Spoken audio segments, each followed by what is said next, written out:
Right, we will resume the Stream 10 hearing. Mr. Whittington, you're going to present your legal submissions for the council, and then we'll hear from Wellington Airport. Thank you. My legal submissions are quite brief and only related to two designations. So there's probably not an awful lot that I need to add to them, if anything, before I just let you question me. Unless you want me to expand on any particular paragraph. Well, I do have some questions for you. I think the first thing I should do is, if Mr. Searle hasn't already briefed you, we have advanced matters fractionally with KiwiRail. Yes, no, I've heard that. So we've given them time to see what they can find, and then we'll go from there on the basis that we'll deal with it on the papers if we can. Yes. Now, the issue that I want to address with you is basically, is the OLS a qualifying matter or isn't it? And you've said, well, the council's view is that qualifying matters are only matters that modify building heights or densities. Yes. And I suppose I need to tell you that that's not the message that we have had in these hearings. So I'll read to you a section, a sentence or a paragraph from the Stream 8 panel, the Stream 8 reporting officer. Said, as I understand it, the approach that was applied to identifying qualifying matters for inclusion into the ISPP was quite broad, in that if the control/overlay had the effect of restricting the enablement of the MDRS, i.e. through specifying a different activity status, then those provisions were included. For example, where natural hazard rules mean that 1 to 3 units are restricted discretionary, which seems to be rather a different message than the one you're giving us. No, I don't think it is. I agree with that. If it has changed the activity status of the MDRS, say, from permitted to restricted discretionary, then I agree that that is a qualifying matter, or that can only be done through a qualifying matter. But I don't agree that that's what's happening here. Well, the wording in section 77I is make less enabling. Surely, if what is otherwise a permitted activity now needs the consent of Wellington International Airport, it is less enabling. Well, the approach that the council's taken to it is that it is a permitted activity. A permitted activity is defined in section 87 capital A as one that does not require a resource consent. And that remains the position for any activity in relation to the OLS. It is a permitted activity in that sense. The only additional requirement is that the consent of the airport is needed under section 171. The permission is needed under section 171. But section 77I doesn't say it remains permitted activity. It says less enabling. Yeah, and that's because there's different ways that something might become less enabling. One is because you might change the activity status from permitted to controlled or restricted discretionary. Another way is that you might provide for a greater setback because of the need for say a rail corridor for the efficient maintenance of that infrastructure. Or, there's various other ways in which you might amend the MDRS in relation to one of the particular issues, one of the particular grounds that may be a qualifying matter. So for example, talking about the activity status in section 77I wouldn't have made sense because of all the various ways that you can make something less enabling or amend the MDRS to be less enabling. So the other line of thinking I went down was designations are a specifically identified qualifying matter in section 77I. Mm-hmm. If we interpret it qualifying matters the way you're suggesting, when would a designation ever be a qualifying matter? Well, if to take a rail corridor example, I don't know whether there's any land like this in Wellington, but a rail corridor might have the designation over the rail corridor, and the requiring authority might also have a maintenance easement over the back 5 metres of a line of properties along it, for example. And that designated easement area, you might amend the MDRS or provide for a setback from the rail corridor over that designated land. The designation doesn't have to be simply land that the requiring authority owns. It can have different property interests that justify the designation. And so that might be an example where you amend the MDRS to give effect to that designation. Or it might be land that's been designated but not yet acquired, and so still has a residential zoning or something like that.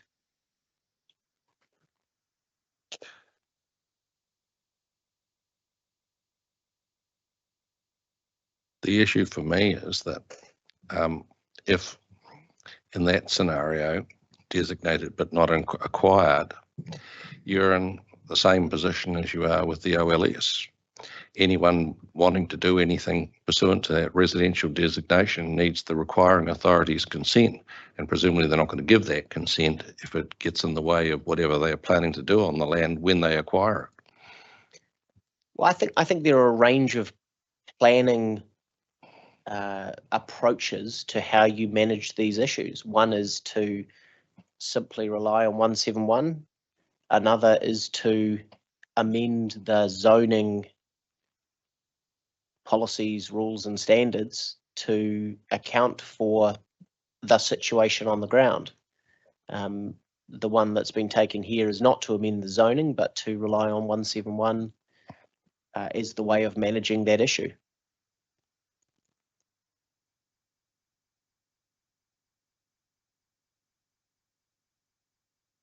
And that's probably the sensible one for a situation where it covers such a wide area. If it was a corridor with 7 or 8 properties listed, you might downzone those properties to account for the fact that there's this corridor setback or something like that.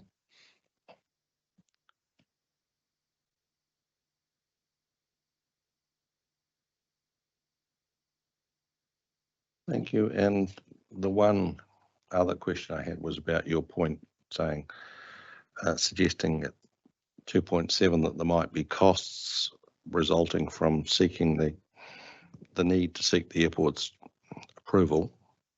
As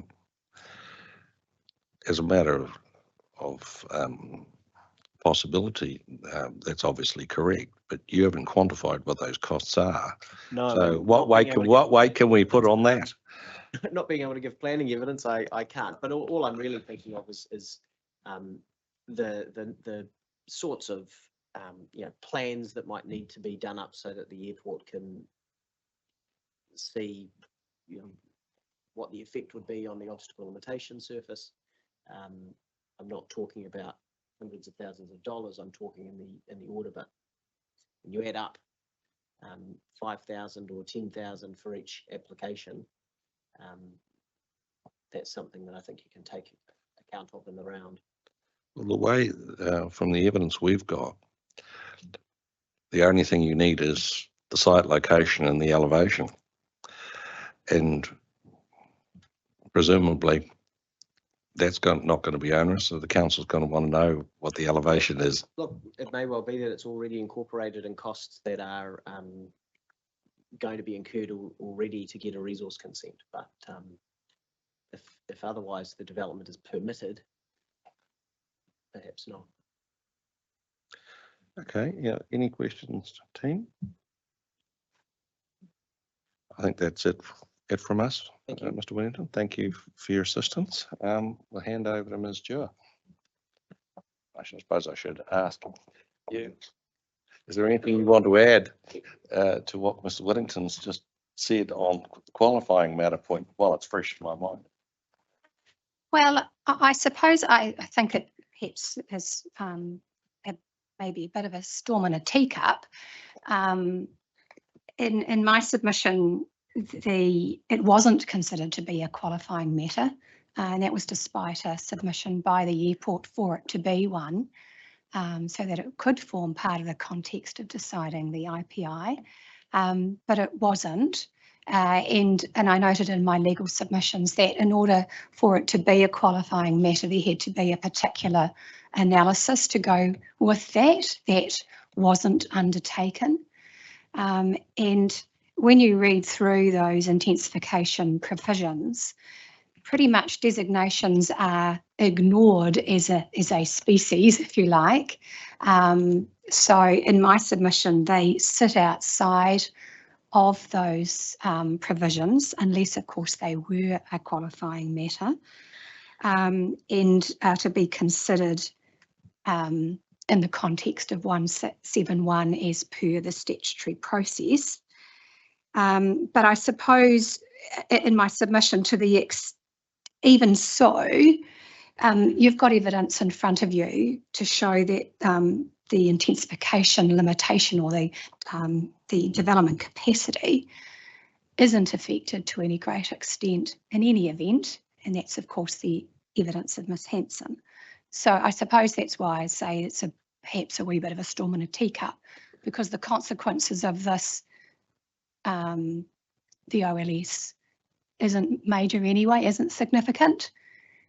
So in my submission, then it isn't necessarily a stumbling block to the OLS or affects your decisions on the IPI.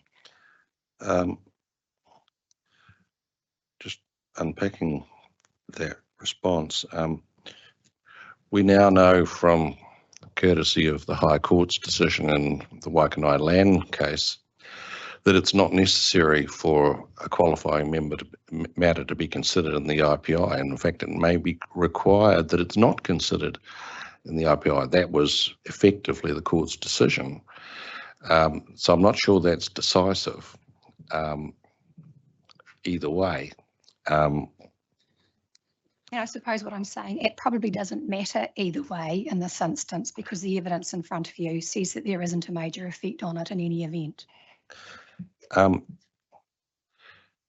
That was the question. Well, I asked Mr. Searle a related question. In fact, my parting shot at the end of his evidence as to whether all of the material that would be required for a 77J, 77K, because of course part of it is an existing rollover, so that would be a 77K matter, and part is an additional constraint. And he said it was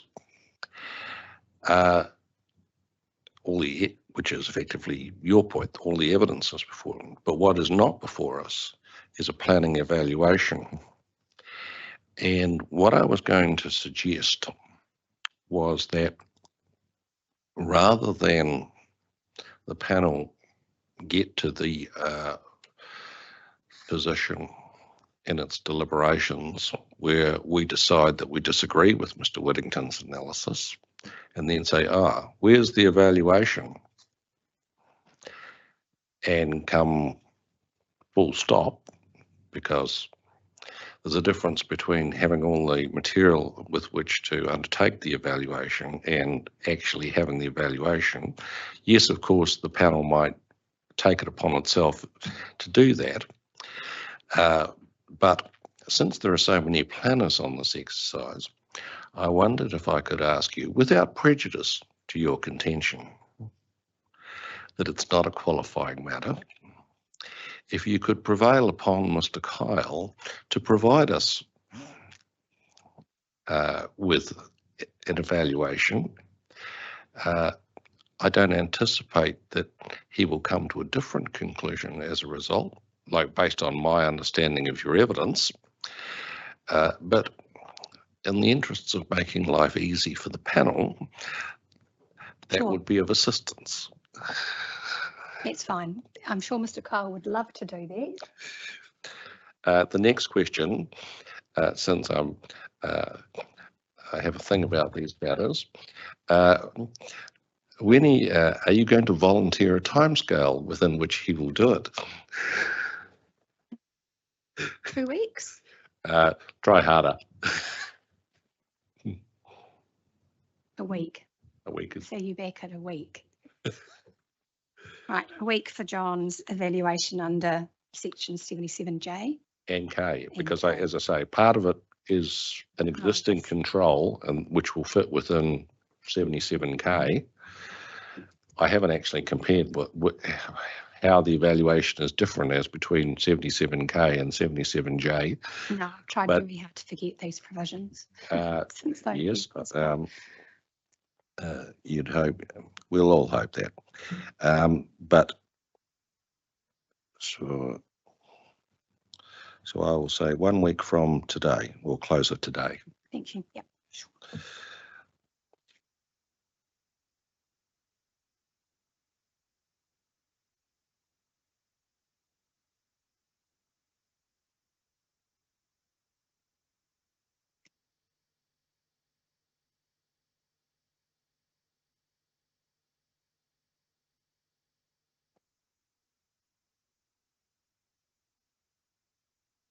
So if you just give me a moment while I write all this down.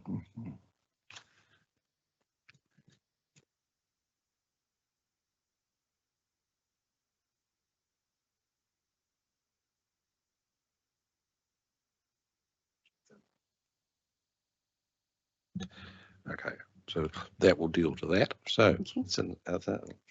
So the only other Right, point you. that you've just raised with Mr. Whittington was that about costs, that was in his legal submissions, and to the extent that it is in fact a legal matter, you've obviously seen the evidence of Ms. Lester, that while has a quick, pretty efficient, it doesn't cost anything to actually apply. So the WILE's not asking anyone for any cash upfront to make that assessment, unless of course there is an aeronautical study required, and that will only be required in very rare occasion. I think it's only once since Ms. Lester has been in her position. But in my submission, nonetheless, any costs are completely justified by the potential effects of not doing this exercise. And of course, that is exactly what this designation is all about, is aeronautical safety, which we all rely on. So in my submission, there's no need for the panel to be concerned about the costs side of it. So going back to sort of the beginning of my short presentation, thank you firstly for allowing me a short extension to provide my legal submissions. I've asked the witnesses for WILE to provide a summary for you to ease into it. Except for Jo Lester, I've said she didn't need to do a summary, but I do want her to explain figure 1 to the designation, which has been the subject of a submission by Guardians of the Bay, and also in the Guardians of the Bay presentation notes. That figure 1 also is in the existing designation. So in fact, it's not actually a modification because it already exists. But nonetheless, we'll explain it and say why it's actually okay for the moment. It will have to be changed sometime in the future, but it doesn't necessarily have to be changed now. So I'll get her to explain why. That would be helpful because we do have some questions about those diagrams, and discussing it before the hearing with Mr. Schofield, we had in mind asking for some modifications of our own to make it, to aid our understanding of them. So we'll see what Ms. Lester has for us, and then we'll go from there. Yes, certainly. Mr. Thurston's evidence obviously is a summary, but we've also, for your assistance, responded to the query in Mr. Searle's 42A report about the effects of that 8 to 11 metre jump. Yep. So, and perhaps Mr. Thurston's been in court this week, he's caught it out. If he could just read from his paragraph 11, which is the new evidence as opposed to his Oh, yeah, summary. yeah, I've read the summary. I understand the point, and that's fine. And the only other thing that I wanted to talk about is my Appendix A I've just noticed this morning when I was reading through my legal submissions, there's an earlier version of my Appendix A, which is just that a suggested approach. The bits that are missing, I will add and hand them over to the hearings coordinator. So it's essentially in paragraph B, it should just at the end say to the extent of the modification. And in paragraph C,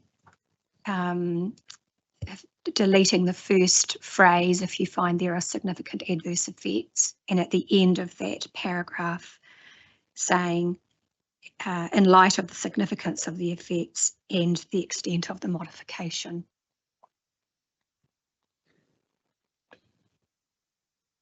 And the reason obviously for that is that this is really all about the modifications, not the underlying designation. And that's apparent from the City Rail Link decision of the Environment Court, which dealt with an alteration, this is more akin to being a modification. And and so it's best to bear that in mind at every step, to keep that in mind. Was the City Rail Link a standalone modification, or a in the context of a plan review? It was a Part 8 alteration, so it wasn't part of a plan review. Because I asked Mr. Searle the question yesterday about, we put to one side, in a plan review, we put to one side rolled over designations that haven't been modified and which are not the subject of submission. They go through on the nod. We have no jurisdiction. And I asked him, the specific question I asked him was, well, is our jurisdiction then constrained by the submissions, or is it considering applying the tests in 168 and 171 as if it were a fresh? And he said, well, his view was that we're not confined by the submissions. It's a complete review. Yeah, and I think he's right. You're not bound by the submissions. You're bound by the 171 tests. But that's not to say that the lack of submission on any one provision isn't a relevant consideration. So if no one's worried about it and no one has raised it, then why would you be worried about it? Unless there's something that you can see which is horrendously wrong. And the other thing that I would say is that this obviously is a modification. It's not the whole designation anew, it's the modifications. So in this instance, the outer horizontal surface is new, but there are no submissions on the outer horizontal surface. So in my submission, you don't really need to be worried about. That's the one over the top of your house, Mr. Robinson. That's the 30-metre height limit, but no one has made a submission on that. So the council submission is only on the 8-metre controls, which is the surface for the remaining surfaces. So yes, so I hope that answers your question. Thank you. I had one other question about your submissions, and that is in relation to your discussion of the Mason Bridge. Part 2? Subject to Part 2. Has that been overtaken by Davidson? There's a bit of a discussion in the City Rail case about that, and my take on it is that the Basin Bridge is still good law. In the City Rail decision, they kind of sidestepped that issue because they found that it was in accordance with Part 2. But in having read those cases, I think that Basin Bridge is still the position that you still have to consider Part 2 as a fundamental component of the consideration under 171. And there is a good reason for that because of the sort of, I suppose, the statutory trail associated with designations and the type of provision that they are. Often sits uncomfortably beside district plan provisions. And that's the reason why there is a designation process.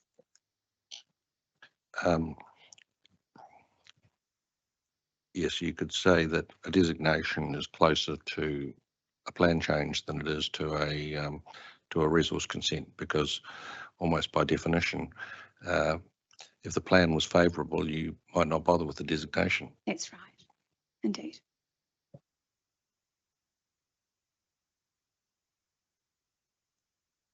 You could almost say that a designation actually on the spectrum goes beyond a plan change. I would probably say Well, the change is in the middle, but yeah. Yeah. Well, because of the additional tests That's right. that reflect that that it gives power over third-party land. Yes. Yes.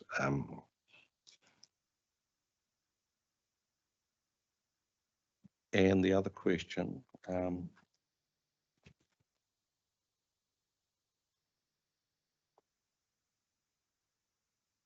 '15.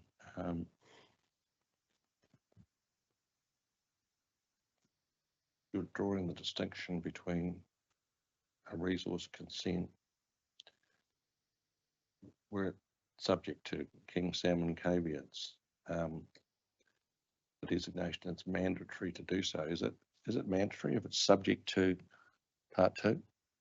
Well, certainly in the Basin Bridge decision and in the Kiwi Rail, City Rail, sorry, it made it pretty clear that you do have to filter through Part 2. And as I've said in my legal submissions, that's particularly important in this instance because there are a number of those non-listed statutory plan documents that are of real relevance here. And so the best way to look at those documents is through the lens of Part 2, because it's such an umbrella, I suppose, is the best way of that I can look at that.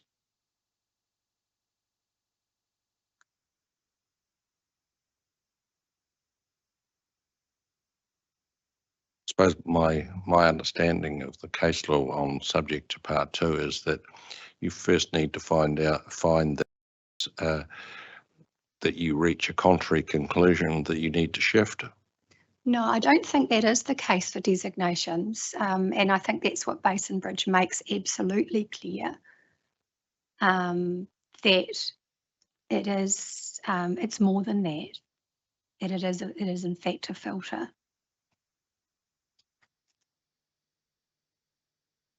And it's only when you've looked at that at all the issues that if there are some conflicting matters within your consideration of 171, that you then use Part 2 to necessarily override one of those considerations. I think that's what I was saying, that you apply Section 171, you reach the conclusion the designation is fine, you can stop there. You don't need to go to Part 2 and check that conclusion. True, I would accept that, yes. It's the inverse, where you find that the designation is not fine, that you need to check Part 2 and say, does that produce a contrary view? Yes, you could do it that way. I think you would. You can do it that way. You'd probably reach the same end result. Yep. And it could be simpler doing it your way.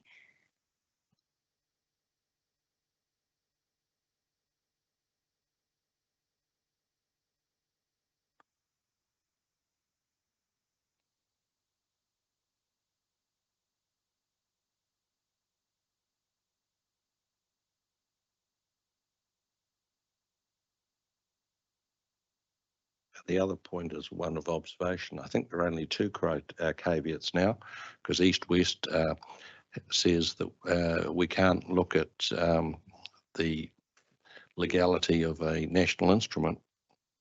Oh, it's probably me not remembering. Like, as I thought it was curious reading East-West that they could quietly reverse the Supreme Court's previous decision without acknowledging that fact, but that It is what it is. it is what it is.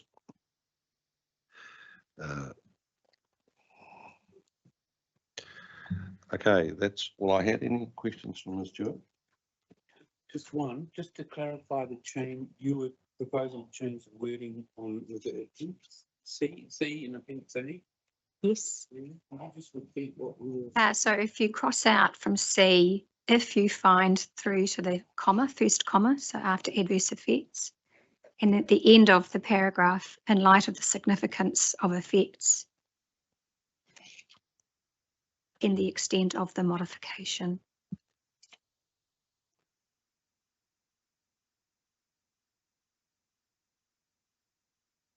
One last request. When you send in your revised version of appendix, is it A or 1? Can you also provide an electronic copy of City Rail? Save me going and finding it. Sure.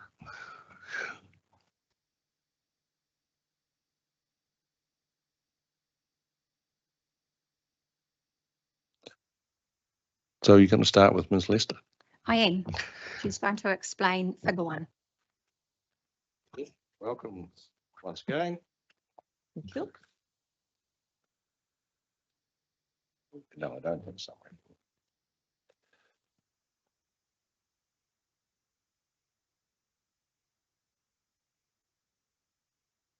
So figure 1 looks like that. I've taken that straight out of the operative district plan designation, but there's a snip of that. It's in the proposed designation. So that's figure 1 that refers to the heights along Bridge Street, Coote Street kind of area. Do we have a copy of that? It's in the designation conditions. In the conditions. So the back of John Carl's evidence, I think. John's right at the back. Can you give me a page of Mr. Carl Peters? What's this? Yes.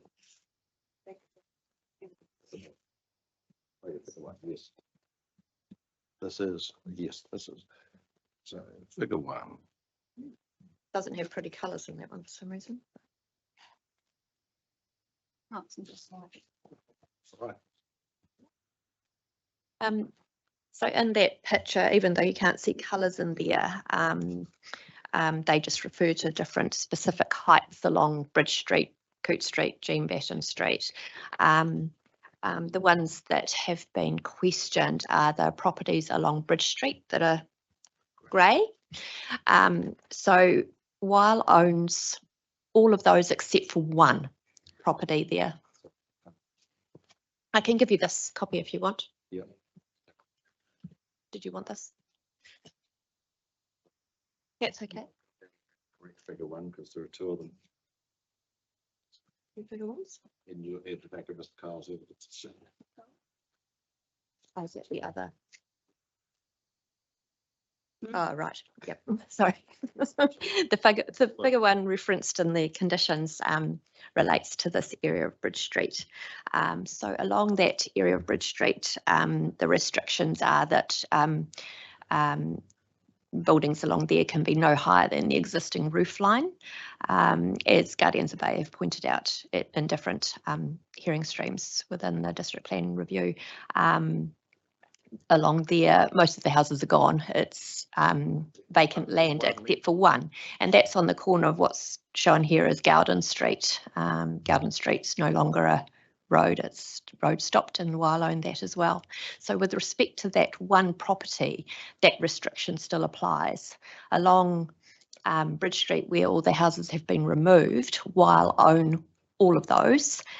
So it's back to zero, meaning about the surface around there is the runway strip, so that nothing can go higher than the runway strip in that area at all unless it's a navigational aid.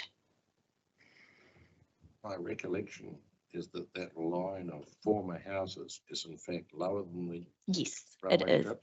So I think I outlined at a previous hearing or notes after. Between It 6. ranges between 0 and 7 metres. What's the maximum height of anything along there, depending on what the level of the runway strip is there.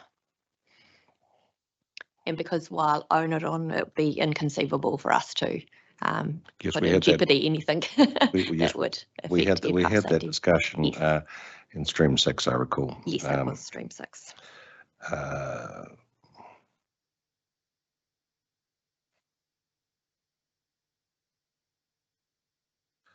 Okay.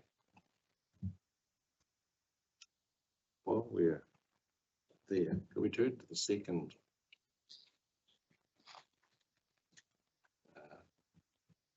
Second quicker one.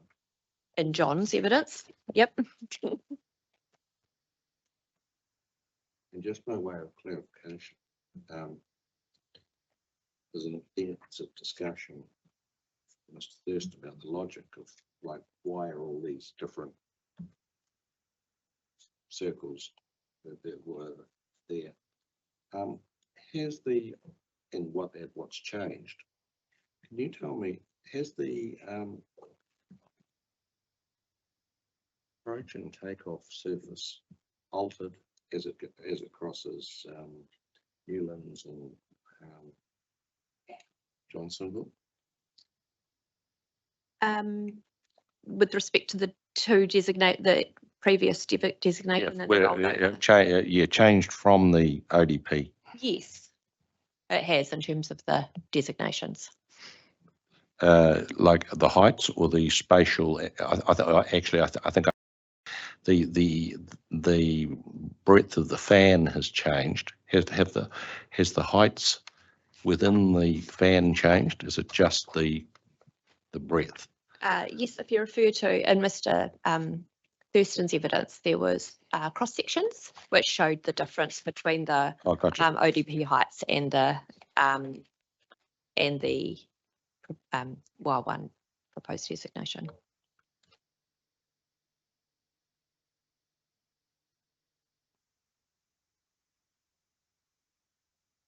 So over sort of Johnsonville, which would be cross section 8.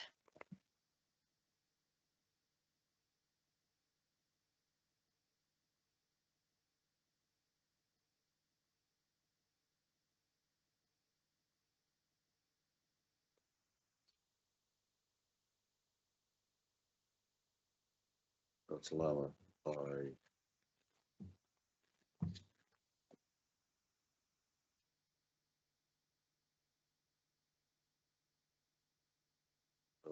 I'll ask Mr. Thurston to tell us how much lower, because I don't think it tells me on that. But going back to the figure 1 on page 2, Mr. evidence. Yes.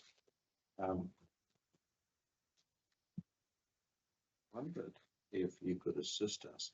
Like, it's helpful to know where it's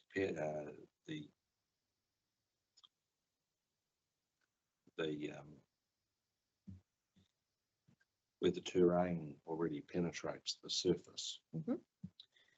But can you give us a copy of this without that overlay? Because the reason Just the penetrations.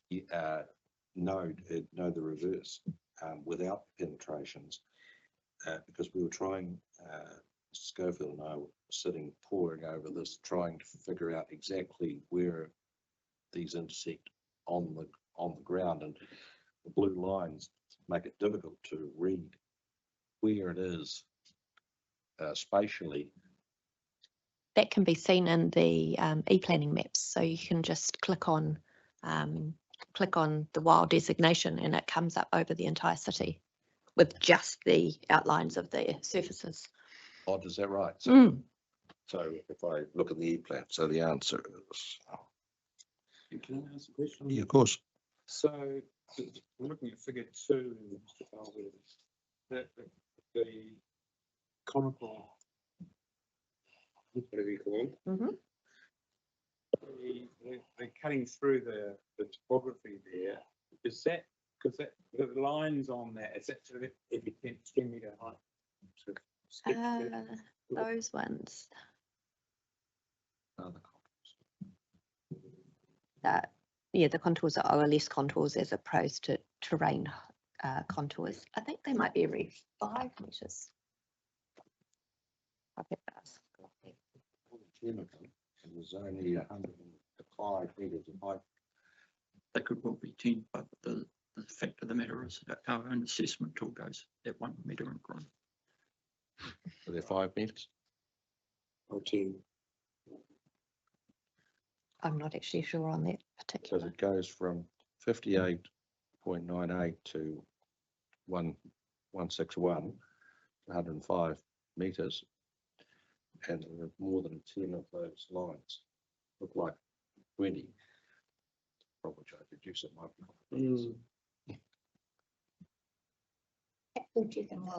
We can check that. I think my underlying question is the blue contour lines represent the through, if you like. Yep. Through the topography.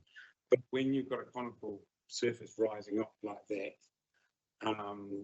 the contour lines look too regular to be an accurate cut through, if you know what I mean? It looks like they're just a simple cut through rather than a conical increase like that. Oh, you mean straight rather than line? Do you mean? Yeah. Yeah. The cut through contours there, just a straight cut through, not they don't represent where the conical line. cuts Yeah, through they the do. topography. They do. They do. They represent where the OLS cuts the topography. Yeah. Rather than a,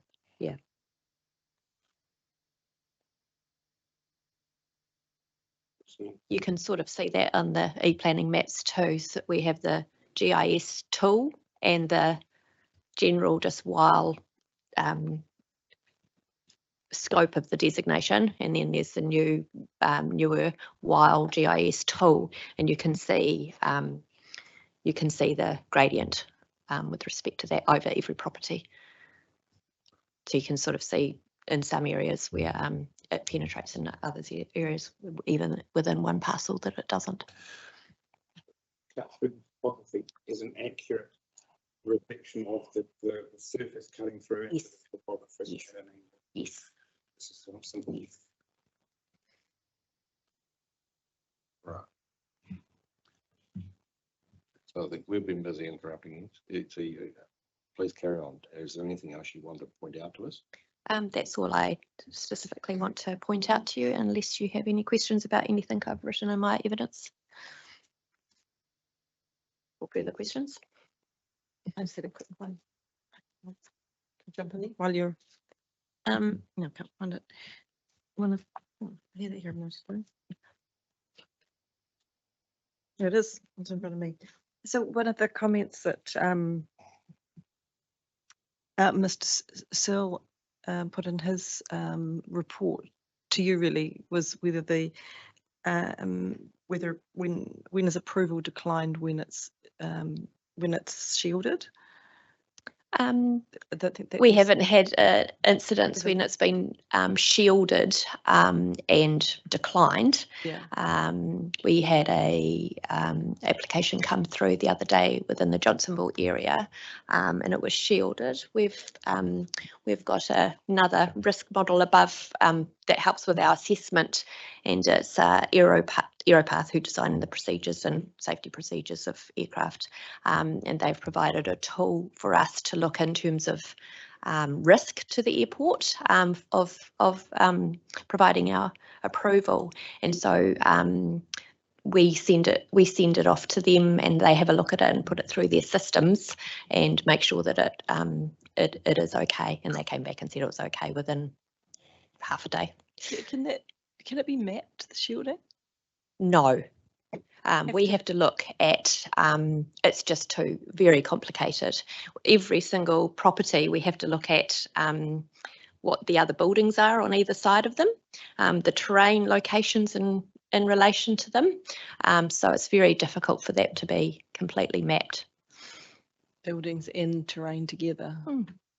So you just, when you're assessing it, you're looking Looking at everything about that and whether it's going higher than anything around it, basically. okay, thank you. That really raises the question I was going to pursue, and that's that you have a system where you have a very efficient sieve, and I can understand in broad terms the logic of the sieve, but in a practical way, so I'll give you an example. Try and get my head around how this actually worked. I went into the E-plan and I plucked out at random a property on the corner of Oriental Parade and Hay Street, which the OLS tells me is subject to a height plane of 53 meters. Mhm. And I'm thinking, well, if a plane is coming over Oriental Parade at 50 meters, it's got bigger problem. The fact that it might be about to run into a building. And at a very intuitive level, you're thinking, surely that you can derive some rules of thumb about things that are never going to be a problem in practice. The way, like as I say, Oriental Parade at the bottom of a hill that sits, I don't know, 150, 200 meters with the ridges above the ground level. And so, yes, I can understand that, particularly in that space between the Mount Vic Ridge on one side and the Miramar Ridge on the other, the airport's going to be desperately focused on the minutiae, as you say, what buildings are actually sticking up already, because it's essentially flat, because there is the real potential that they're going to get in the way if an aircraft is disabled or for any reason is not operating to the norm. But sort of once you get over the Mount Vic Ridge, you're talking about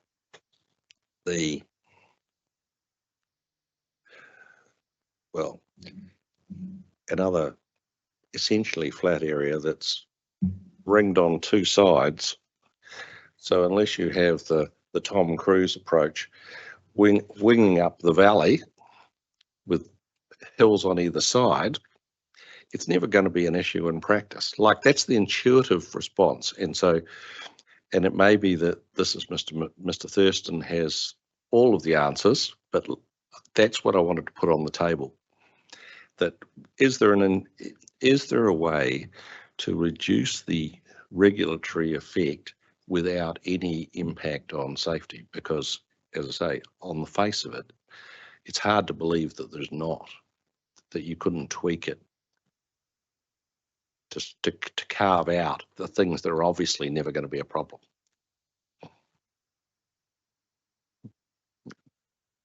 That's probably a question for Mr. Thurston, but and in relation to aircraft going around there are the small sort of Aero Club or Sounds Air that go around Point Jerningham and over the city. So we have to protect that airspace around that for those visual flight sort of flights that they just need to know where their navigable airspace is, or if there's a engine out or something, they have to know exactly where any obstacles are within that airspace.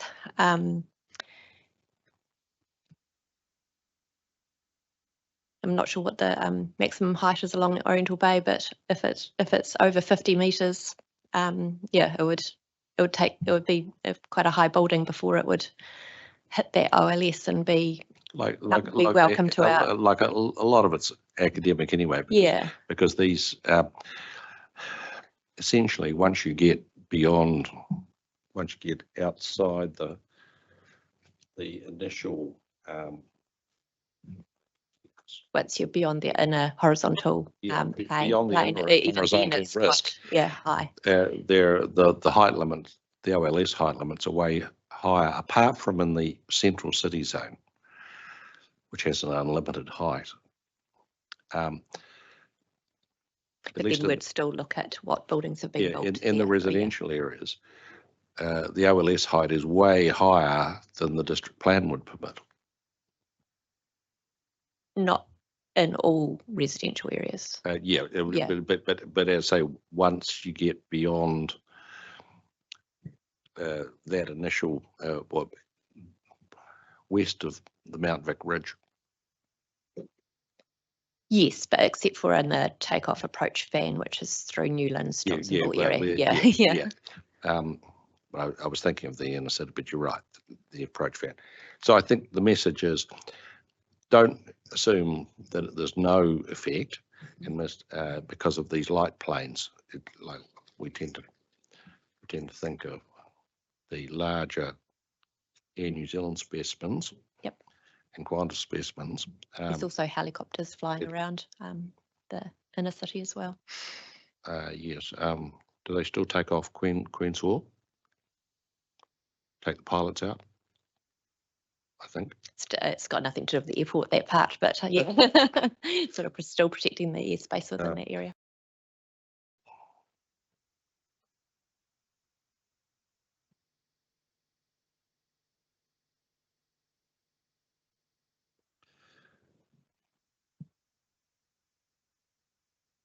And the helicopters flying to the hospital, of course.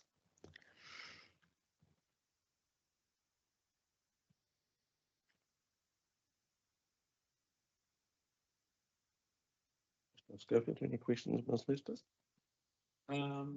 Yeah, so I'm just going through your evidence. Questions around, I'll leave the person, particularly I'm interested in the discretionary elements of the international requirements.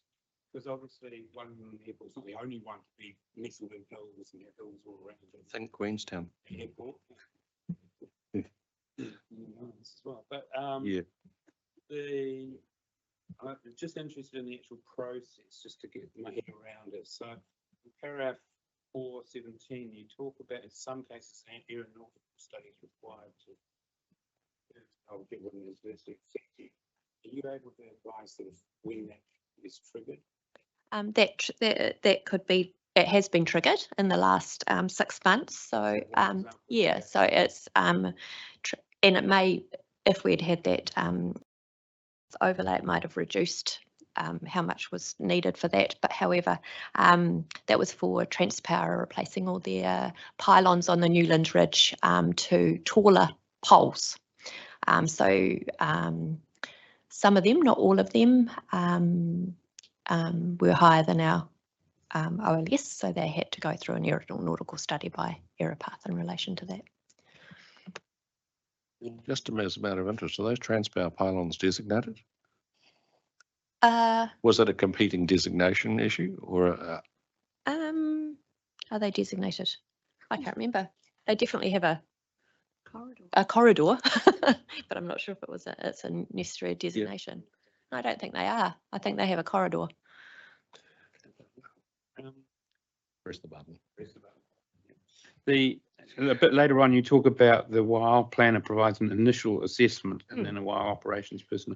What does your initial assessment comprise? So I do a little report, but it's lots of snips of the actual proposal. I know how, just put all together how high it is compared to the OLS. I do Google Street View to have a look at the existing buildings in and around there, snips of the GIS tool from the district plan. We have an internal GIS to show we have exact contours of where the OLS hits or doesn't hit a property. And so I do an initial assessment of whether I think it's shielded in relation to that. And then I pass it on to Mr. Thurston's team, who have a look at it from an operational perspective and sign that off. And then it will come back to me if they assess it as okay, and I'll write the section 176 1B letter to the applicant. So we'll ask Mr. Thurston about what his team do with your report, but but your description is they vet it and they will tell you yes, no, or maybe. Yes. Yep. Effectively. Yep.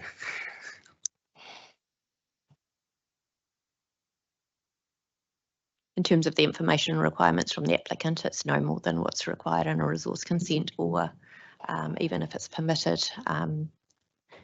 We ask them to draw the 8-metre line on their elevations, but that would be all with respect to a building consent if they were doing it through that avenue.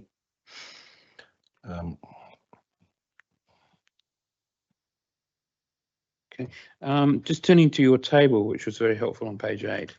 I think the first thing that strikes me is that they're all yeses, they're all approved, including MDR height limits around, either at 11 or more than 11. And I suppose that gets back to the chair's questioning around that. When wouldn't they be approved at that sort of height? Is there or I can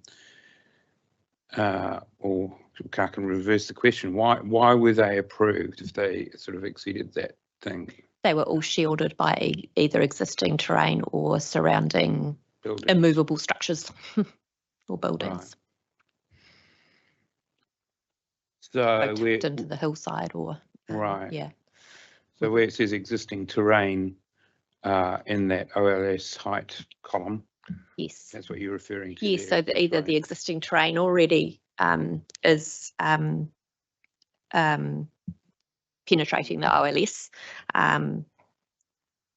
or there's just they're on the sort of border between where the OLS hits the ground and where there's sort of the rub between the two, where it's not. I think intuitively, as the chair said, intuitively can understand why there's really tight controls immediately around the runway and the Evans Bay, Lyell Bay corridor kind of things. But when you step over the nearest ridge lines to the other side, you're then thinking again with that terrain thing. And I understand, there might be light planes and things like that, but even still, you're kind of thinking it's a kind of different situation in terms of risks and things like that, in terms of aircraft movements and what have you. I think we have to ask. Yeah. Yeah. I think I'm just flagging it. Yeah. Thank you. There's a big difference between Wellington Airport and any of the other airports around because of our existing terrain. Yeah. Even in Queenstown, which obviously has mountains around, it doesn't have built, it's not residential areas on those areas or built up areas. So their procedures are completely built around those particular mountains. The only issues they ever have, I think, are trees that have had to be removed from their takeoff approach van, I think, or something like that. And every other airport is in a reasonably flat area that doesn't have the same urban environment around it.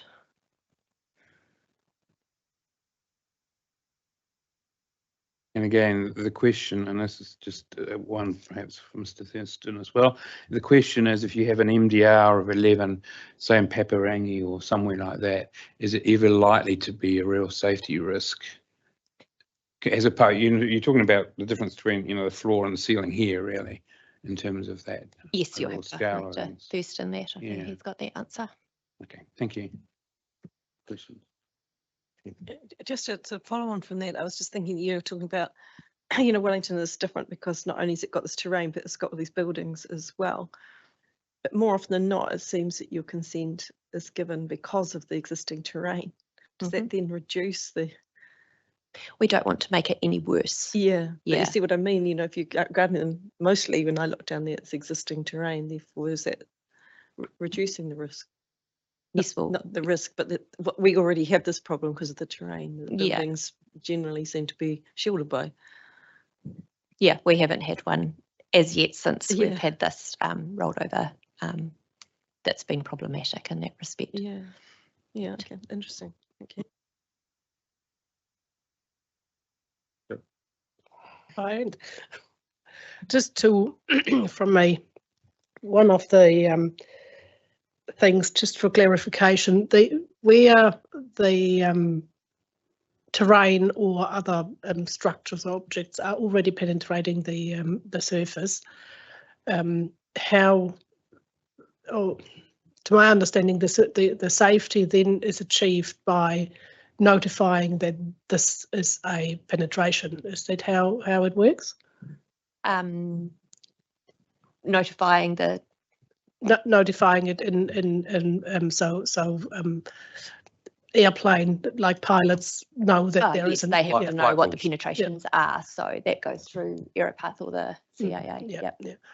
Mr. And Person will probably answer that one better. Yeah. But the other question was with regards to the aeronautical assessments.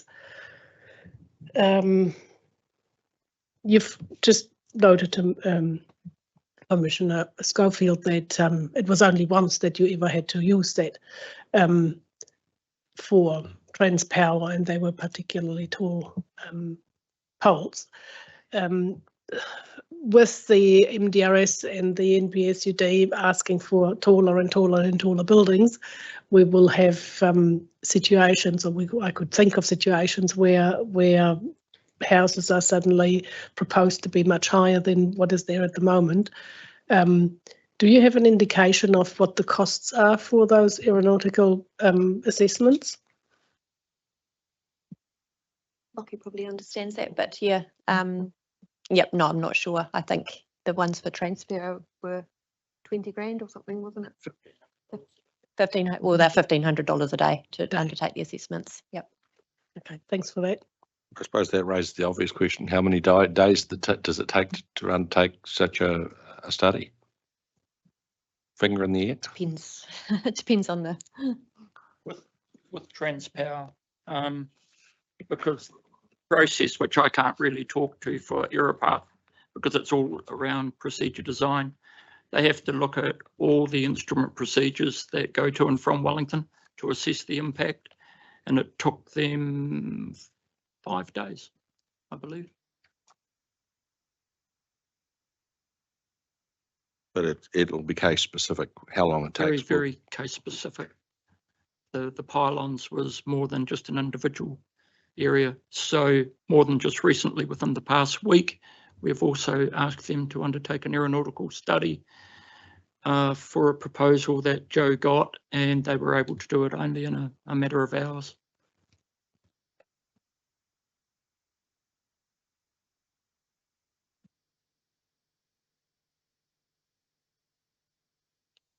Any more from Ms. Lester before we go to Mr. Thurston? Since he's done guest appearances so far.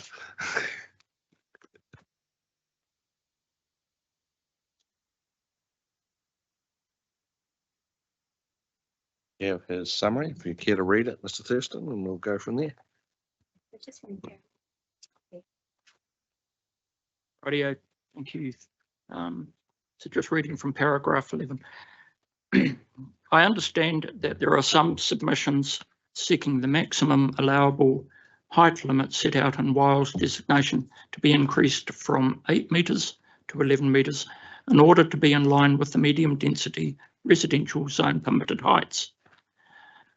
I note that Kianga Ora have noted in section 2.3b of their memo that with respect to this, that an 11 metre height is unlikely to have an effect on the safe and efficient operation of the airport, but they have provided no evidence to support this claim.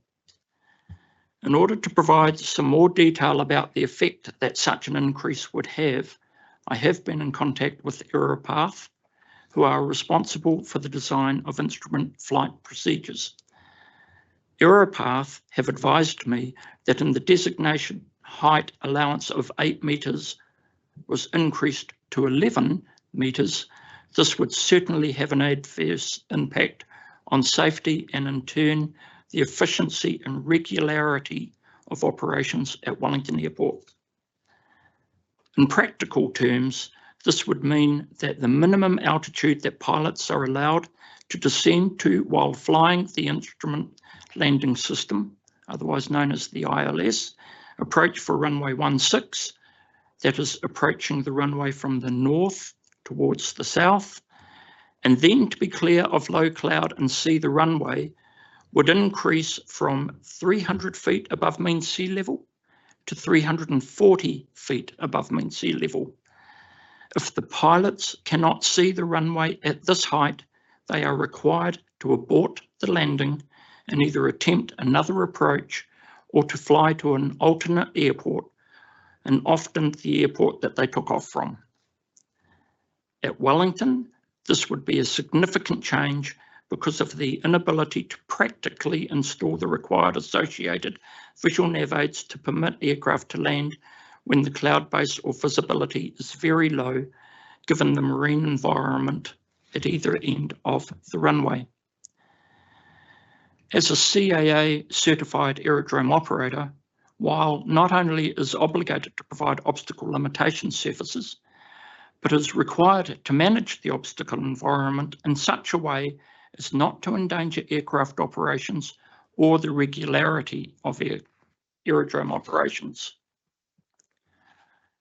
While it is not permissible to allow obstacles in some areas under CAR Part 139, Appendix D, there are some instances where if obstacles are to be accepted by the aerodrome operator after an appropriate assessment and if necessary a more detailed aeronautical study, then mitigating actions must be taken by the aerodrome operator to ensure that the required level of safety remains.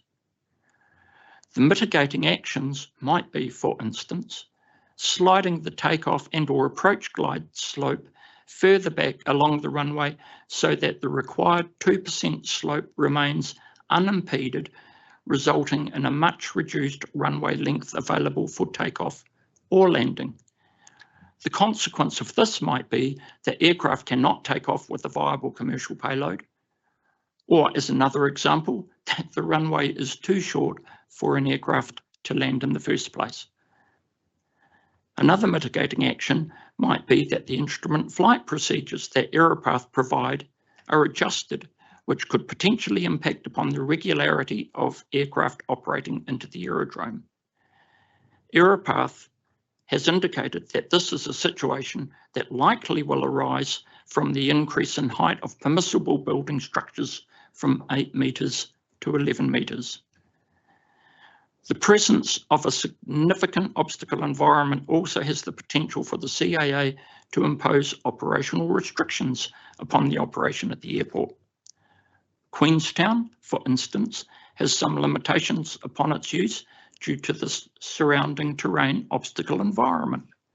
As an example, only certain aircraft types, airlines, and pilots flying larger passenger aircraft are authorised to operate there. WILE has worked hard to reduce operational restrictions via a number of actions taken, one being the adoption of the ICAO collision risk modelling of the obstacle environment to achieve a more accurate and lower minima, which means better access for aircraft flying the ILS approach, especially during nighttime, low visibility or inclement weather conditions. This is more for obstacles closer to the airport where aircraft are operating at much lower levels and is a key part of the process that Aeropath utilise when designing and reviewing ILS approach procedures. These procedures are reviewed at least every 5 years as required by the CAA when WILE provides LiDAR data to Aeropath for the review of instrument procedures. at any other time while is required by CAR Part 139 to inform Aeropath and aircraft operators of any new significant obstacles. The reality is that there is only so much WILE can do given the airport's location and surrounding environment.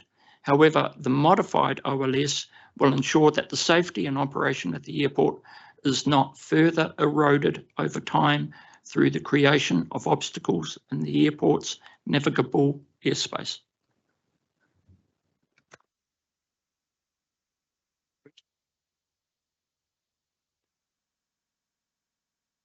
Was about the ICAOs you referred it to. Obviously they can't be applied rigidly across all airports around the world. What sort of element of discretion do they provide individual airports in determining the appropriate OLS? ICAO itself does not provide that discretion to individual airports. ICAO is, sorry, the New Zealand state is a signatory to the ICAO convention. The New Zealand state, represented by the Ministry of Transport and the Civil Aviation Authority, have obligations under those conventions to apply the rules or the standards and recommended practices that ICAO stipulate for the conduct of aviation industry, full stop. It is with the state New Zealand that they apply these standards. I think I have commented in my evidence that the risk that New Zealand faces if we do not apply those standards is that it will impact upon the New Zealand Inc. status within the global aviation community. And that has consequences wider than just aviation. Thank you. And again, I understand in principle that the requirement for managing the risk to aircraft, particularly light aircraft, if they're not flying on ILS, is that correct? If they're outside the ILS? The instrument landing system is just for landing. Yeah. But does not apply to all aircraft operating to and from Wellington Airport. But there is a risk that some aircraft could, through unfortunate circumstances, fly, say, between Island Bay and the city, you know, in that sort of basin, the Newtown Basin, for want of a better description, going through there. And that's the kind of risk that you're envisaging in terms of, you know, the OLS. The OLS is designed to protect all forms of flight or aircraft operating to and from the airport. So as Ms. Lester has said, that can be light aircraft flying, visual flight rules. It can be helicopters to and from either Queen's Wharf or even the hospital, particularly in the area that you've just identified. Okay.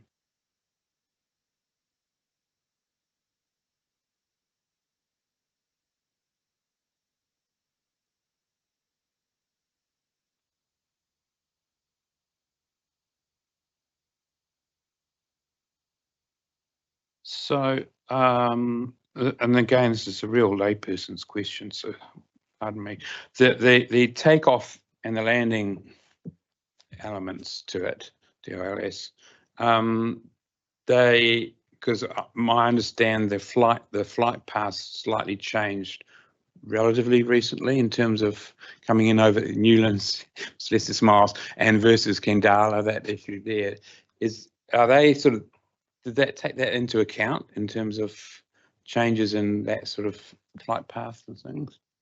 The obstacle limitation surfaces encompass or allow for the instrument departure and approach to and from Wellington Airport, not just the instrument landing system. Right, okay. And they dovetail in with the surfaces that Aeropath utilise for the design of those procedures. But again, that's just for instrument flight rules. Mm.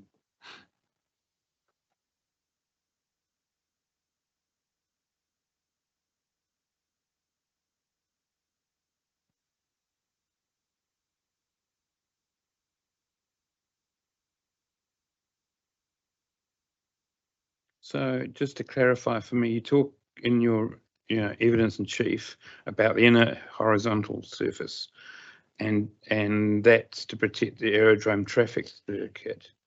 And then you say that the circuit's positioned so that aircraft essentially fly around the harbour entrance. Can you just clarify that for me a little bit, how that works? Because the inner horizontal is right around the entire airport, rather than the harbour entrance itself. So Technically, the purpose of the inner horizontal surface is to protect aircraft getting to or from the circuit. At Wellington Airport, that visual flight rules is they fly around the harbour entrance. right. There is also another area to the west that is utilised by aircraft in the potential event that they might have a communication failure. Where in the west? Approximately. In the area between the airport and Houghton Bay, sort of Lyle Bay area, directly to the Like direct, west of the hard to the west, yes, Mm. rather. hard to the west.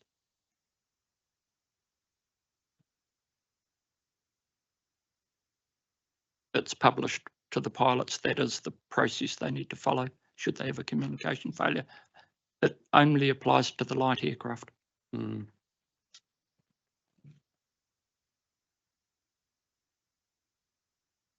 Okay, I just observe. I'm grateful for your, I suppose it's really supplementary evidence on paragraph 11 onwards, because I think that was for me the missing part of the sort of overall evidence is that we've got evidence about the costs of the process and the time and also the potential effect on development capacity of the city and things like that. But we didn't have the opposite side of that, was what are the real risks of the 8 and the 11 to traffic safety.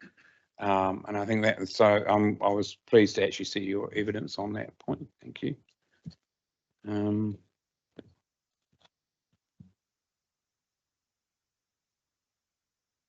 Yeah.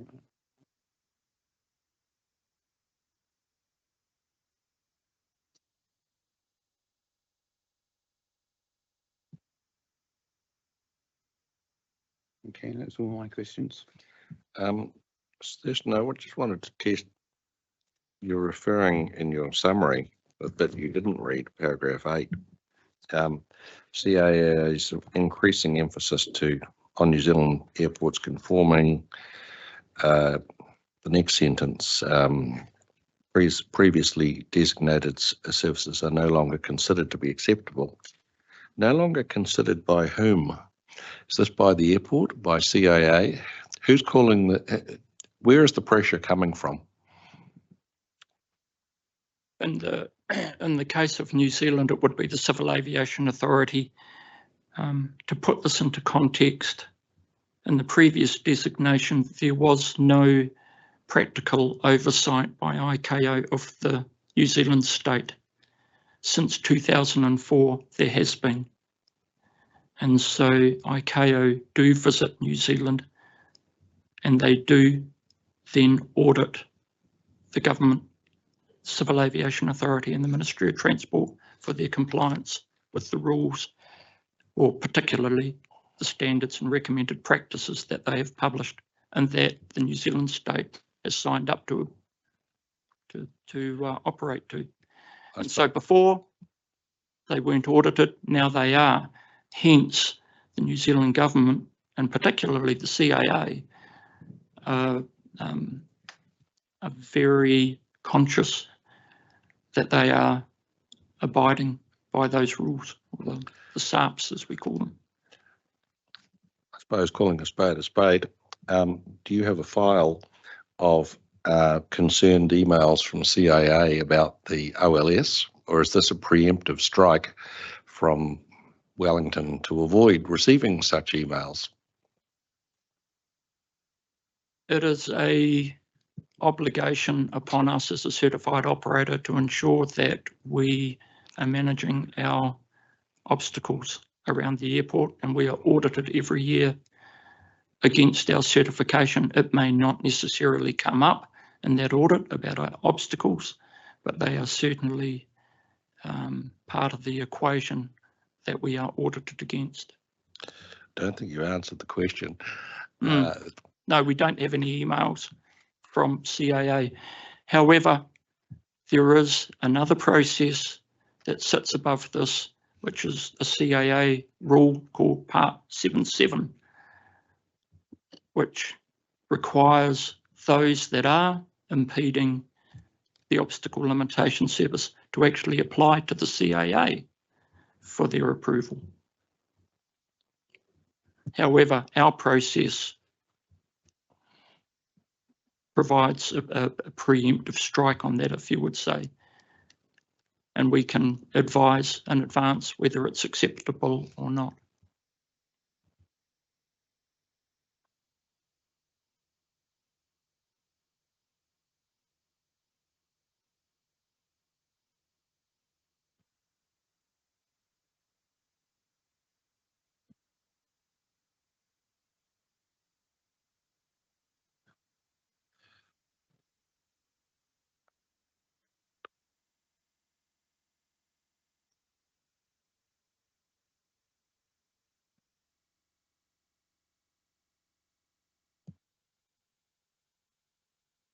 There is, under the previous designations, the previous designation that was in place, because those surfaces did not adequately protect the airport as per the ICAO designations, there have been concerns raised in the past. But certainly it would be, well, as I've pointed out, it's the CAA would prefer that we go with the ICAO surface for the control of obstacles, as long as we have the appropriate processes in place to manage it. I was going to ask you about that, the relativity between the old designation G2 and the PDP, because it's quite a difference, significant difference in the levels, and that's part of the information. But are there incidents recorded that because of that big difference, has that been a problem? I mean, it's been identified by the experts from afar that this is not acceptable in terms of best practice, but in terms of practicality and operations, has it been a problem? Any obstacles that have been created under that previous designation would have been taken into account by Aeropath for the design of the procedures. It would be fair to say that that has probably added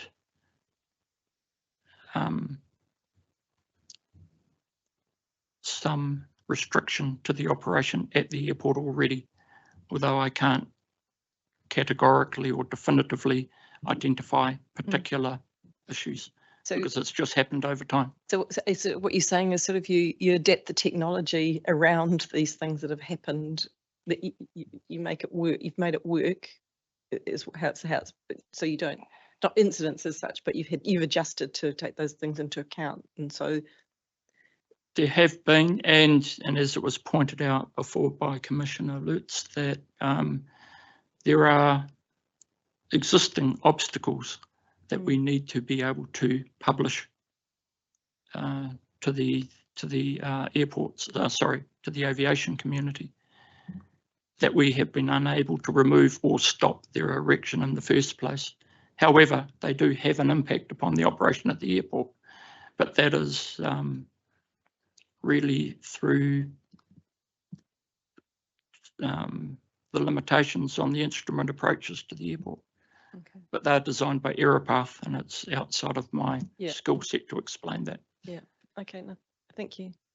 Going to your cross sections, can I actually say how helpful they are, and make the point that they would be more helpful. In other words, I'm asking you to give me a revised version.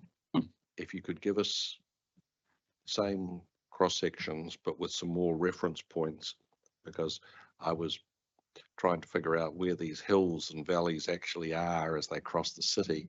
You've given us like Lyell Bay and the harbour, so just some reference points on just as you've looking at section 01, revised version with a few more reference points as they cross the urban area of the city. That's what we're particularly interested in, of course.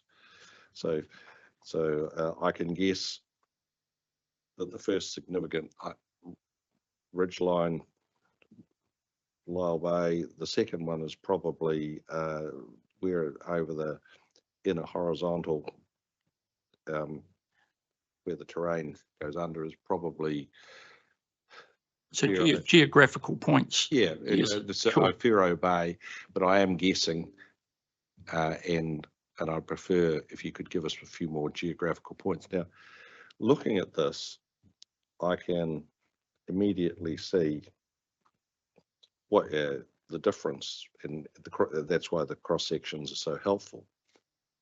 But what it also tends to show, just looking at section 1, and it will prompt me to query. So you go up to the ridge, well, the OLS goes through to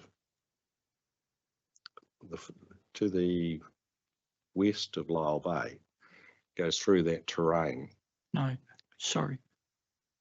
The ILS in relation to the diagram that you're looking at is basically the runway centerline.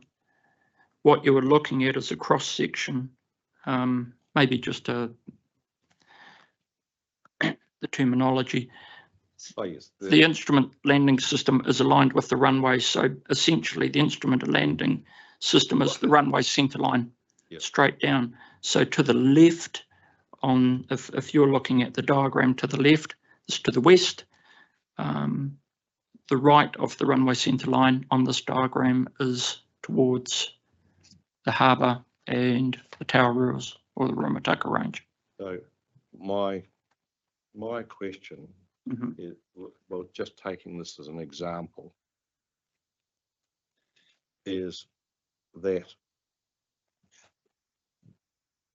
the red line goes through the terrain immediately to the west of Lyell Bay. The ODP follows an angle effectively to the top of the ridge.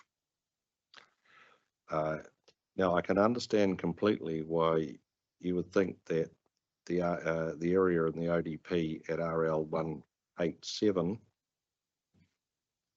is far too high, and it's certainly higher than the ridge line. But intuitively, I wonder about the practicality of doing anything other than what the ODP did and follow the line to the ridge line. Now, where it goes after that might be more debatable, but just using that as an example,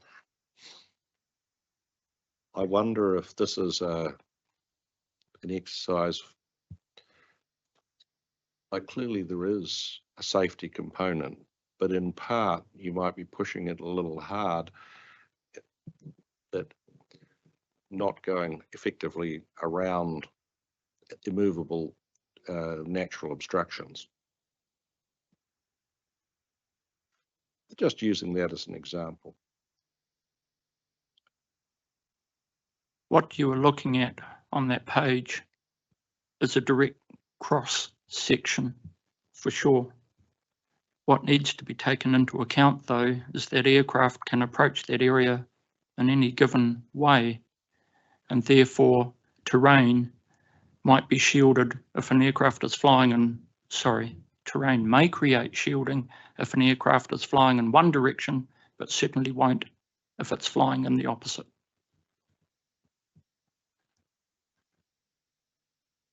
So your point is that this is a 2D slice, and that's where the error path modelling comes in, because it is modelling in 3D. Correct.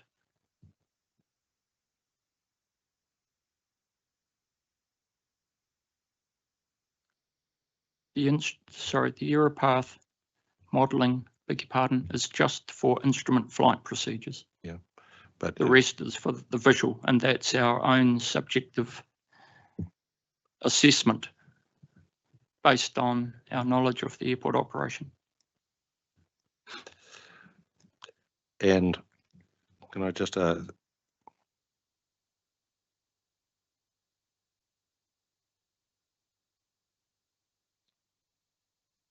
just go to the process that Ms. Lester described, Mm-hmm. where she runs the ruler over it and effectively gives you and your team the information, and you say, as I put it, yes, no, or maybe. And I think you've hinted at that, that you're, at least as regards visual, you're using your experience and your training and that of your team to make your assessment. We are, but to just extend the detail a little bit, we also have the same tools that Ms. Lester has, and so we are verifying her findings.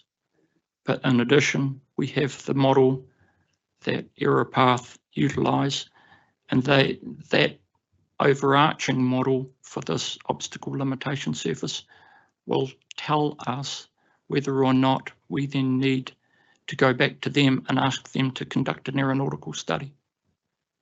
If we don't, then the assessment is generally acceptable, which I think is shown in Ms. Lester's evidence.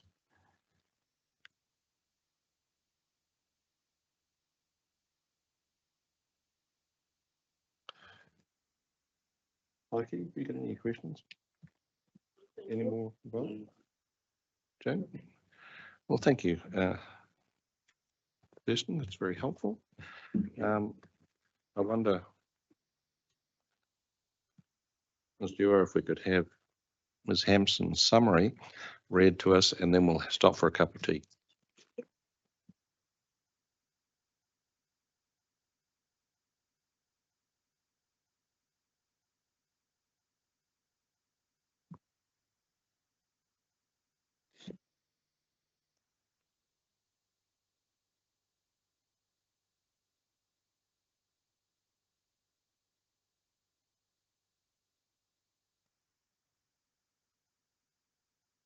Over to you, Ms. Hampson. Welcome to this happy gathering. Thank you. Just been told to start at paragraph 3. All good? Using two height restriction scenarios referred to as the Weil height restriction scenario 8 metres plus 30 and the Wellington City Council height restriction scenario 11 metres plus 30, I compared the impact of the proposed Weil 1 designation to the baseline realisable housing and commercial floor space capacity that is expected from the final decisions version of the PDP. The modelling was subcontracted to Property Economics to provide consistency with Council's recent NPSUD modelling. While the Weil height restriction scenario, 8 plus 30, theoretically affected more property parcels across the city, around 20%, there was not a significant difference between the Weil and the Wellington City Council height restriction scenarios when it came to impacts on realisable development capacity. Testing the worst case, i.e. no shielding impact of the proposed Weil building height restriction scenario on residential and commercial capacity in Wellington City, the model showed that any reductions in the potential opportunity for development would be minor. This minor reduction in capacity would be unlikely to affect the ability of the council to meet the needs of Policy 2 of the NPSUD. The process through which property owners need to follow if they want to exceed the proposed height restrictions, where that penetrates the OLS, may add transaction or compliance costs to those property owners requiring an aeronautical assessment. However, in the context of the overall cost of their proposed development, for example, construction of a new building or alterations to existing building, this additional cost is unlikely to be material. While some property owners may not get approval to exceed the wild proposed height restrictions, these properties still have development capacity up to that height limit, and so not all development opportunity is removed. While unable to be quantified, this is likely to apply to only a very small share of properties across Wellington City over the life of the PDP. The minor potential opportunity cost on development height for what is expected in practice to be a relatively small share of properties across the city that cannot demonstrate shielding, plus the very minor additional transaction and compliance cost applicable to some impacted properties, must be compared with the significant contribution that the airport makes to the economic and social well-being of the region's residents and businesses. The potentially significant economic benefits that arise from minimising risks to aircraft or airline safety, as well as the structures in populated areas, must also be taken into account. As the safety benefits are increased by having the WILE 1 height restriction set at 8 metres plus 30, as proposed by the airport, and because the net additional costs of those height restrictions are very minor relative to the alternative height restriction proposed by the council, I consider that the WILE proposal has the greatest net economic benefits and is therefore the most efficient option.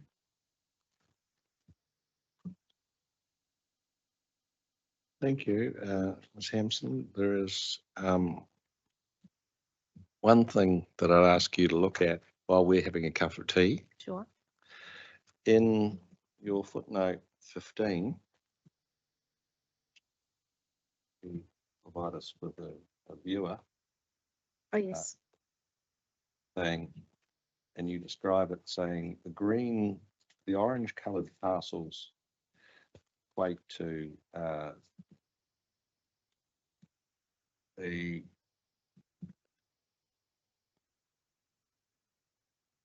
areas that exceed the height restriction. Mhm.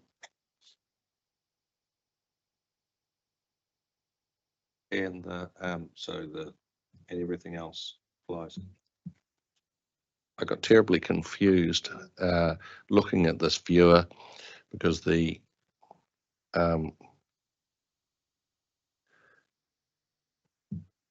legend says what's in blue is the OLS and orange is the PDP height control areas. So maybe if you could look at the viewer against the legend, and then you can explain it to me after we've had a cuppa. Help you navigate the viewer a bit more. Is that Yes, that would be appreciated. Sure, I will do that. We will adjourn and we will return at 5 to 11.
We will restart the hearing, and as is always the case, I thought of a question I should have asked Mr. Thurston, so.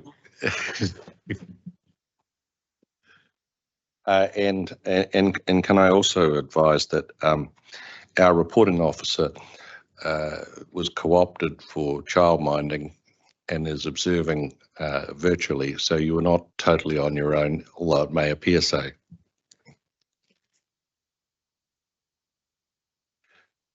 He had a more pressing commitment. So, Mr. Thurston, you care to step up? As I say, it's quite a simple question, but it was puzzling me that appears out of your summary. I wrote in the margin and didn't come back to it. You've told us at paragraph 14 that the practical effect of a 3 metre difference is that the ceiling would be 340 feet go from 300 to 340 feet. My calculator tells me that that's an 18 metre difference. So how is it that a 3 metre difference in a building, in a height of a building, produces an 18 metre difference in the ceiling? Why aren't they proportional? That's a question that I'm unable to answer, unfortunately, because that is a skill set that Aeropath have, and they operate to a whole different set of rules, regulations, and it's all to do with an algorithm, but it's beyond me to be able to answer that directly. Like I understand that it's, but can I ask you to ask Aeropath for hopefully a simple explanation, if there is one, and for Ms. Dewar to provide that in writing in the same timescale I've asked for Mr. Kyle's contribution? Well, that was easy.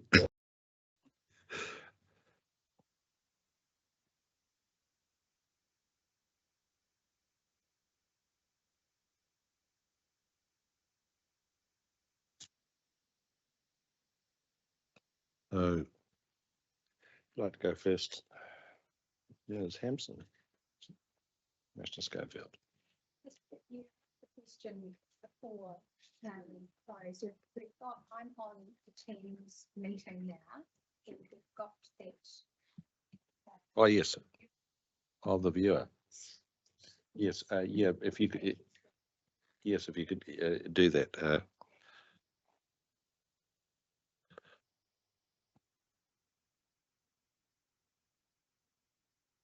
Not seeing it from there.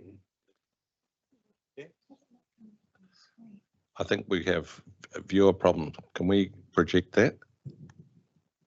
Or are we still technologically constrained?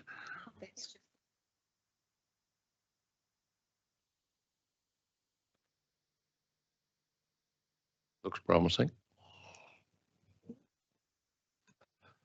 Yes. So what are we looking at? What are the blues and what are the oranges? I suspect you may have seen this more than I have. It was supplied to me just prior to, as part of commissioning property economics for the data that we needed. But anyway, I think I understand it as I am a GIS person. So there are two views. I'm not sure if you've played with the 3-dimensional and the 2-dimensional. No, that's Then like having made that your initial thing. Don't assume any IT knowledge on this side of the table. Well, I'll just demonstrate that in case you want to go back to it later. Down in the bottom left-hand corner, there's a little inset screen, and if we click on that, it changes to a 2-dimensional. I'll get rid of that thing. I gotcha. Yes. So you can look at either in 3-dimensional or in 2 dimensions. But it's certainly easier in 2, yes. Yes, and I think there was a question from Commissioner Schofield about trying to see it sort of in plan view. But they have slightly different, they display slightly different things. And then when you are playing with it, what you can do, the legend, if you want to bring up the legend for the map view, it's just the icon with the 3 dots and the lines up to the right-hand corner. And you'll see that the legend for the plan view or the two-dimensional is slightly different. So it shows you different things.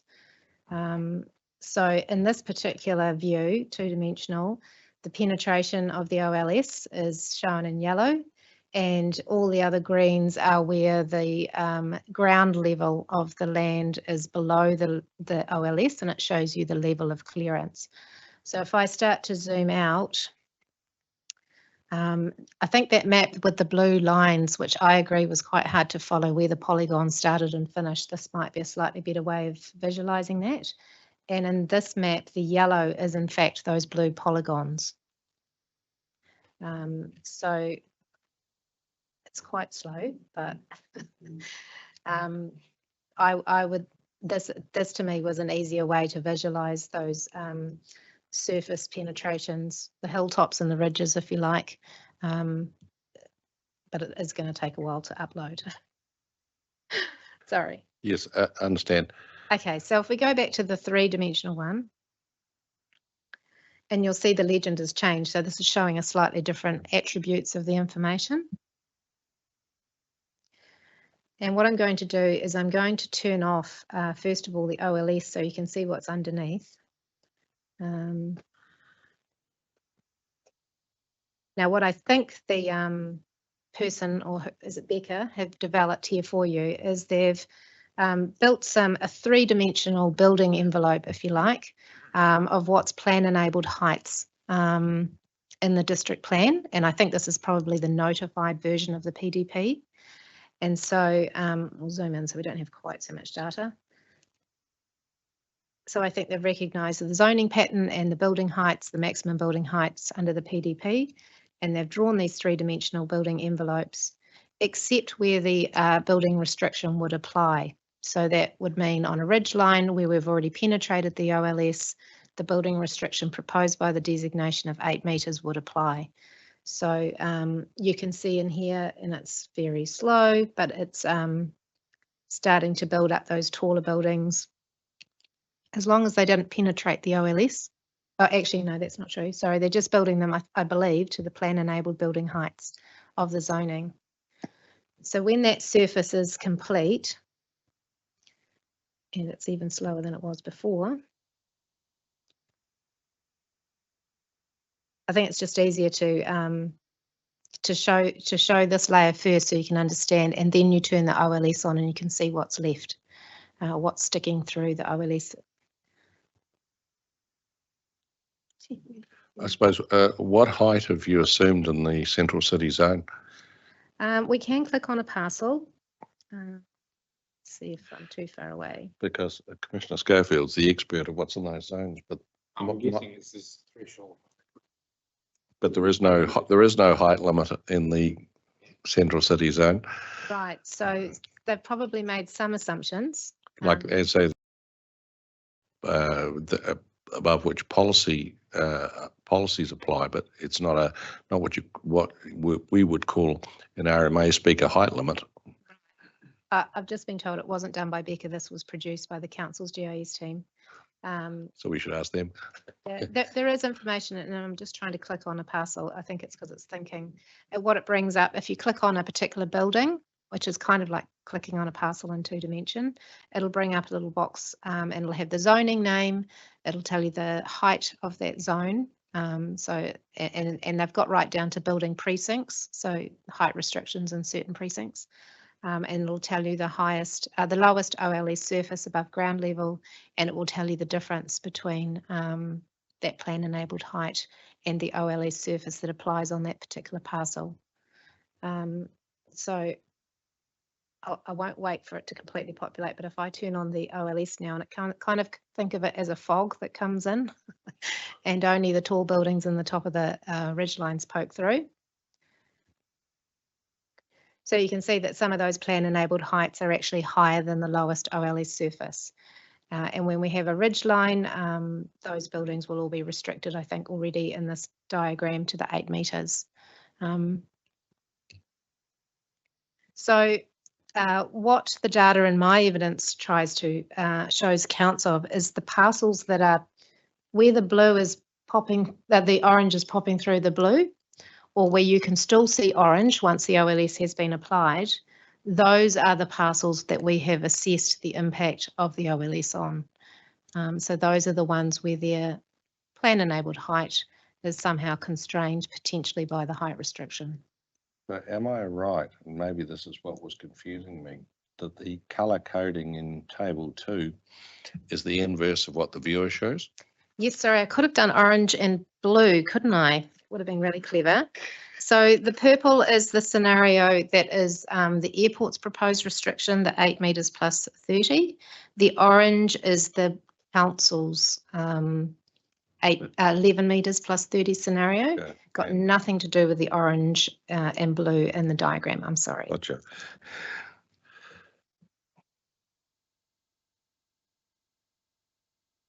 So what you're left with once you apply the OLS is that the buildings that are constrained for plan enabled height or to achieve that plan enabled maximum are the ones that have been assessed through the property economics model. Okay. Thank you for that explanation. Mr. Schofield. Just one question from me, that your table 4 and your evidence of sheet basically summarizes, you know, where you got to in terms of the modelling and analysis. I'm just trying to get my head around what minor impact means in terms of a quantifiable figure. Yes, so there's 2 tables actually. So table 4 is where I take the results of the council's the airport's proposal and test it for sufficiency, sort of a policy 2 under the NPSUD. So whether there is sufficient capacity to meet expected demand over the short, medium and long term. And what this is showing is that, and this is taking information, the demand information I believe is in the housing, the HBA reports. So we have in the medium term for Wellington City total dwelling demand of 11,337, and that's actually already inflated by the competitiveness margin of 20%. So that's planning for a buffer of demand. So that's much more than we need. And then the realisable capacity is what property economics would consider as feasible to develop. So it's commercially feasible, will deliver a sufficient profit and likely to be delivered in the context of the housing market here in Wellington. So you can see, and then the last 3 columns are the sufficiency. So when you compare that capacity with demand, you can see that there's a surplus of capacity in the district plan. I guess the point here is that, so there in terms of a policy 2, we've got 27, even if you apply the designation as proposed, a surplus of 27,000 dwellings that would be feasible to develop and reasonably expected to be realised over the next 10 years. And even in the long terms, over 30 years with the designation, you'd still have surplus capacity. So there's two aspects. The designation is not going to impact the council's ability to fulfil its requirement to supply sufficient capacity for growth.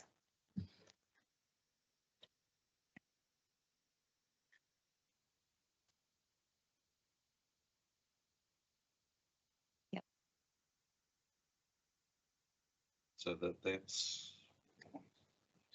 your long-term realisable surplus of around 9,300 Yes, that's without the designation. without the designation. The designation reduces that by 1,180 or 1,300, depending on whether it's 8 or. Yes. So that's a difference of long-term reduction of 12.7 or 14% of the surplus. Yes. And I suppose the question. So that's kind of beyond, if it's let's say it's 2053, say is the long-term horizon, it means that there's more capacity even beyond 2053, even with the designation. Based on current zoning.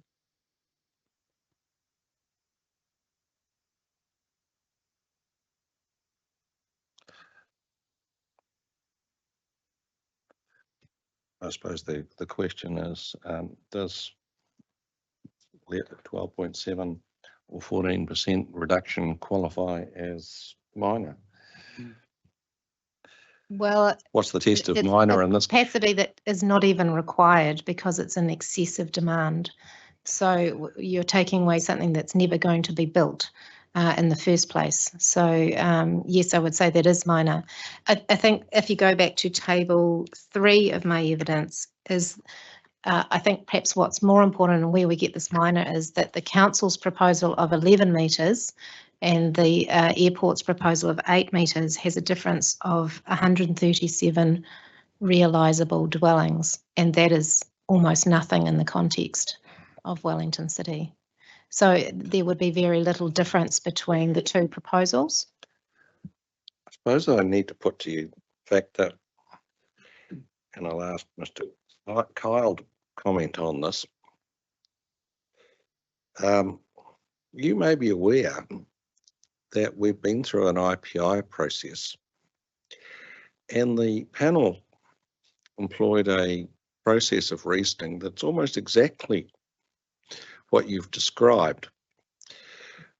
We looked at Mr. Osborne's assessment of the surplus. Mhm. We looked at potential qualifying matters, and we formed the view, and the potential qualifying matters didn't have as big an impact as what you're talking about. We formed the view that that was neither here nor there. There was heaps of surplus. It wasn't a problem, which, as I say, is my paraphrase essentially of your reasoning. Mm. And we were, to say we were criticised is something of an understatement. We were told we didn't understand economics 101. We didn't understand anything. And the council duly rejected our reasoning, and the minister agreed with them. And so, while I understand your reasoning, on this side of the table, there's an element of once bitten, twice shy here. I bet. Got to be careful what you say. So, on the basis that a problem shared is a problem halved, I want to put that on the table. That effectively, you're inviting us to make a decision on the same process of reasoning that the council has already resoundingly rejected, and the minister has agreed with them. Now, that, as I say, this may be a question you want to defer to Mr. Kyle and Ms. Dewar, but you can understand that this is something that's bearing on the panel's view of the matter.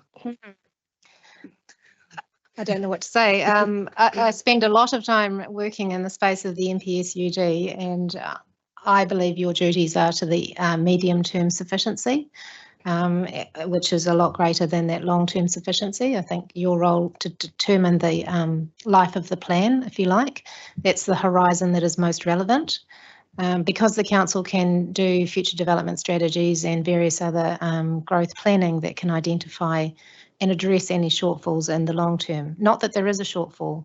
And I would point out that the property economics modelling results in my evidence are over and above the qualifying matters, so it's accumulative. So they've already taken away the capacity that's been dealt with by qualifying matters, and this is just in addition to that. And there is no reason, you know, essentially the PDP as it currently stands passes the test not only in the medium term but all the way to the long term. And that's quite something because a lot of district plans don't do that.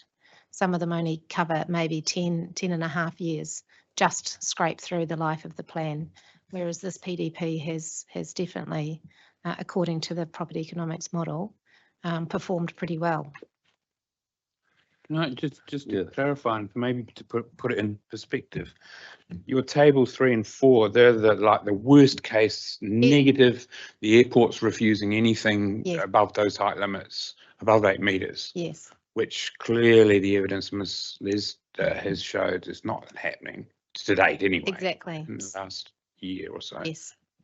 So that has to be. So where we've got glasses on. Under the airports scenario, so row E of table 3, a reduction of 1,321, that could essentially be eroded to, it's certainly in the medium density residential zone where a lot of that capacity sits, that could be eroded, you know, significantly because of shielding. I think if you look at the results in slightly more detail, obviously there is an impact in the city centre zone where those building heights are taking out some apartment capacity, the tops of the buildings. But so does the council's solution to the designation at 11 metres, does exactly the same. I presume looking around the CBD, there is still a shielding opportunity, even in this zone. The other thing, the other experience that we had in the IPI process was a very substantial pushback to suggestions that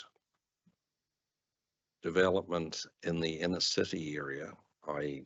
basically the Arrow Flat and the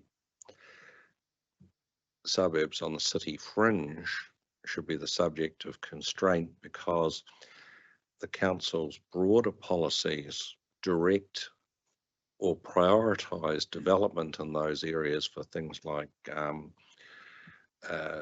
sustainability, greenhouse gas emissions.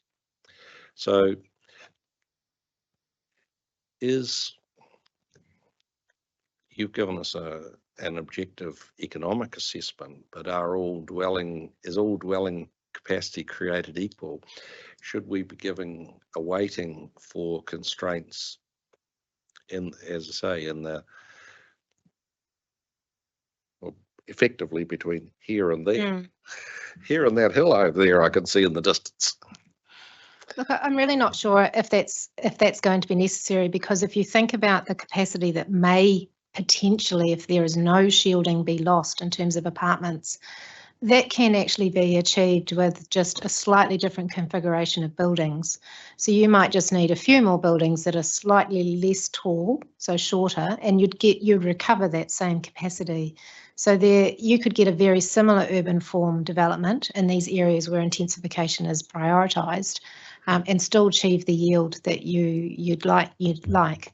And that's just because you get a big bang for your buck. You could build a very tall apartment building that, you know, or you could build, you know, 2 shorter ones and you get the same capacity, the same growth, the same number of households living close to employment, all the same benefits.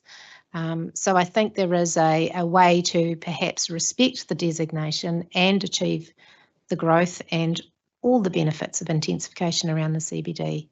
And I certainly haven't seen anything that would raise any concerns for me that this was going to be detrimental for achieving those intensification benefits.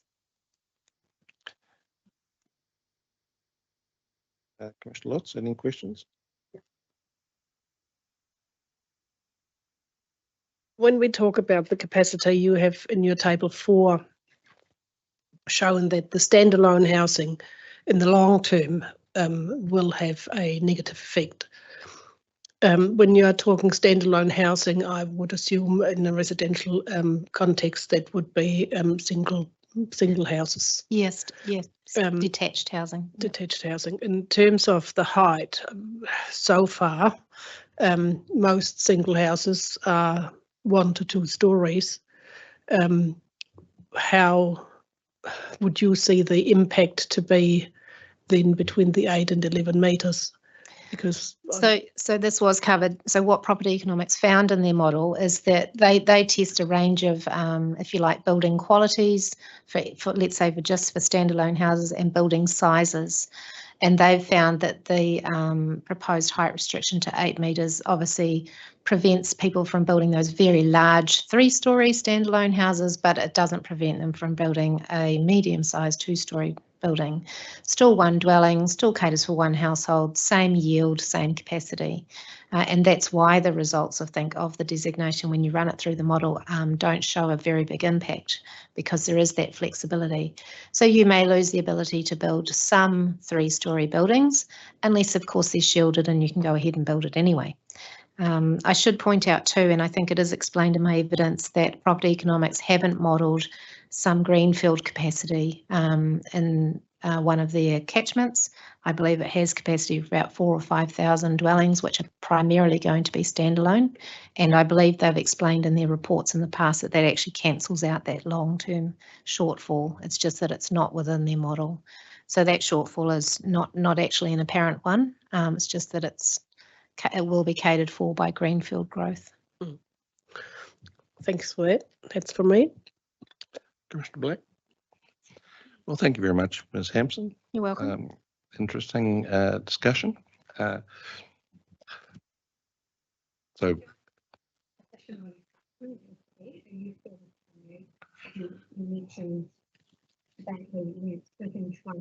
well, like I was about to discuss that with Mr. Kyle, since it's strictly it was a little unfair of me to toss that in Ms. Hampson's view, but she handled it admirably. But it's more particularly a legal and planning issue based and so, for instance, in the evaluation that Mr. Kyle is going to do for us, I would expect he will come up with the answer to that question, but so saying instructions is putting it a little higher. I'm inviting you to solve that particular conundrum that the panel has, on the basis that it's always good for a submitter to tell the panel what the answer is, provided that the answer happens to coincide with the interests of the case you're advancing for council, of course. So, Mr. Kyle, what's the answer in 30 seconds or less?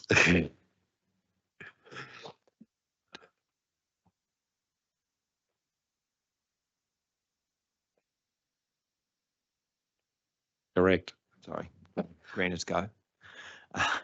In the knowledge that the evaluation you prepare will give us chapter and verse, but what's your immediate reaction?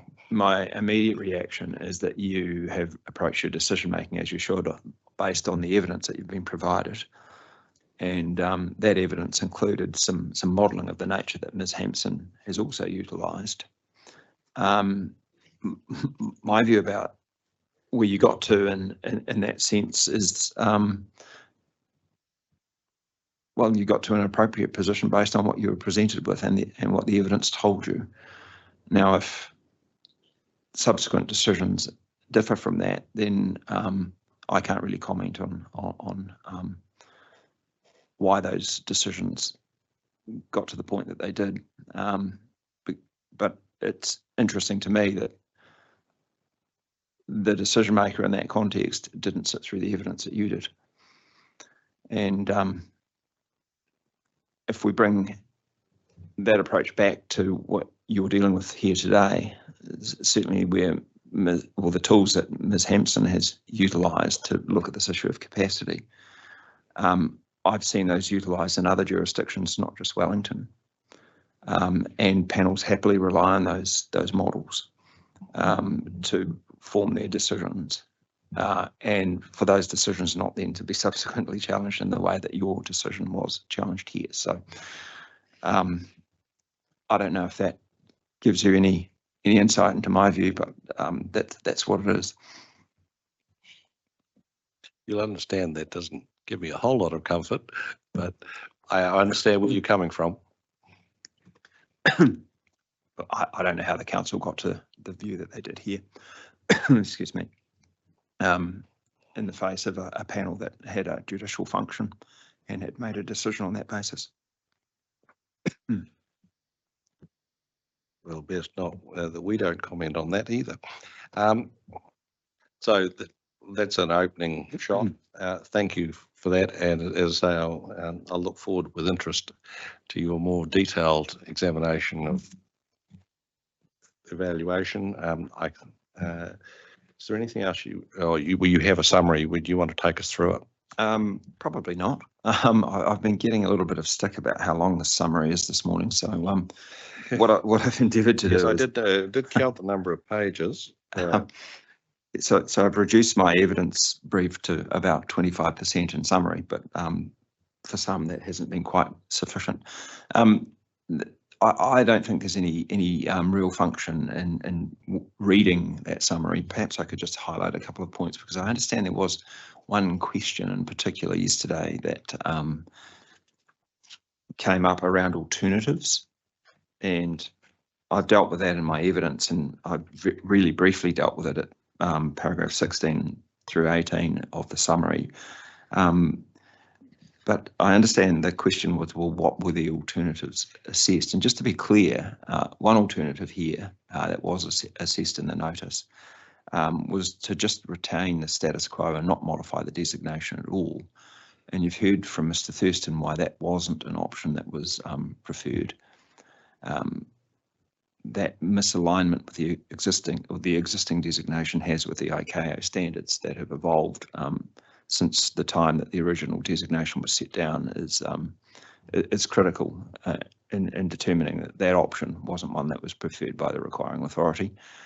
The other option is the exact adherence option, if I can put it that way, and that is the ICAO guidance is brought down strictly without in the form of OLSs, without the 8 metre. This is an old phrase from the Town and Country Planning Act days, without the 8 metre dispensation being available. I imagine that from a technical or an aeronautical point of view, that is the preferred option.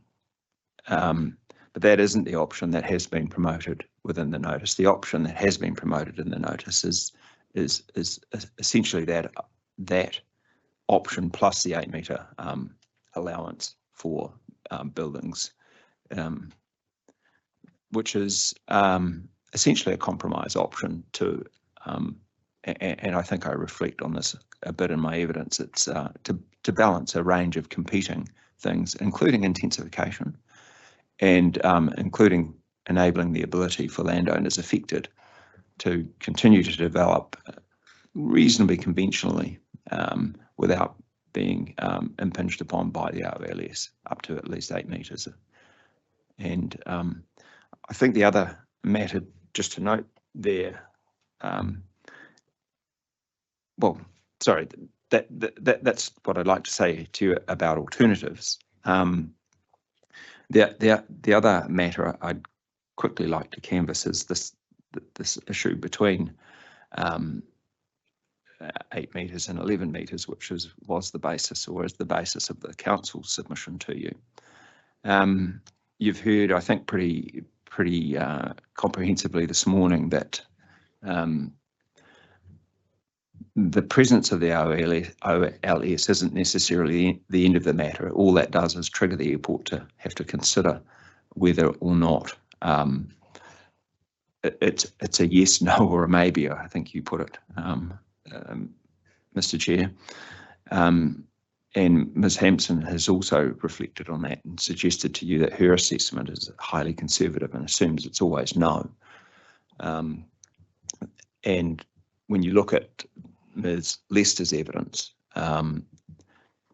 yes, it does trigger an assessment often when someone seeks to penetrate an OLS, but the experience to this point is that it's usually yes.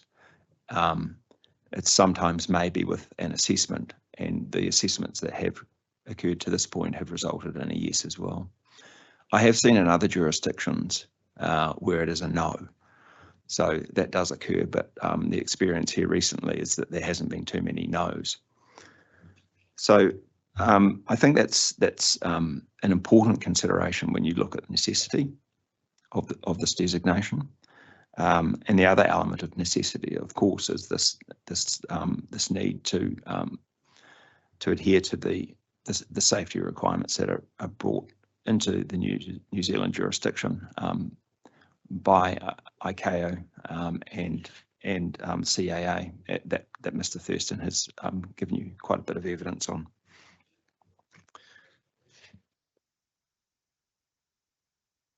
Thank you, Mr. Kyle. Point of clarification,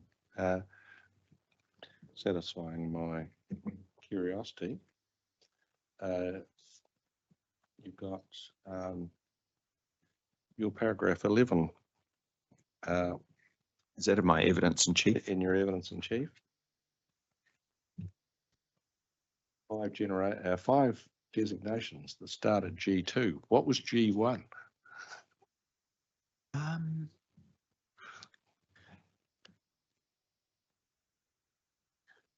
There was one.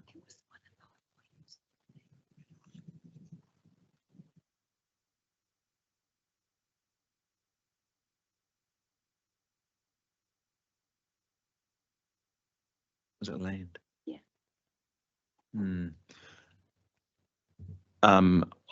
I can't remember, but Ms. Dewar thinks it related to some land around by Mile Point that was uplifted years and years ago. And a related point that I asked Mr. Searle, you've uplifted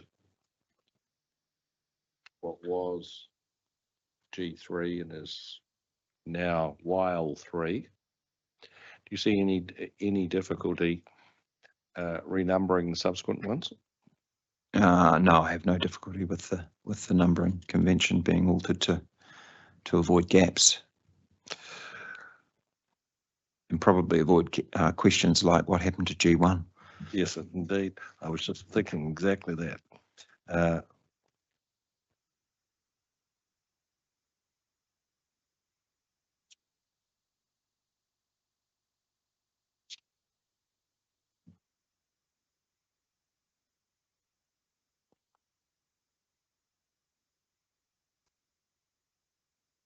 In terms of alternatives, I had 2 questions for you, Mr.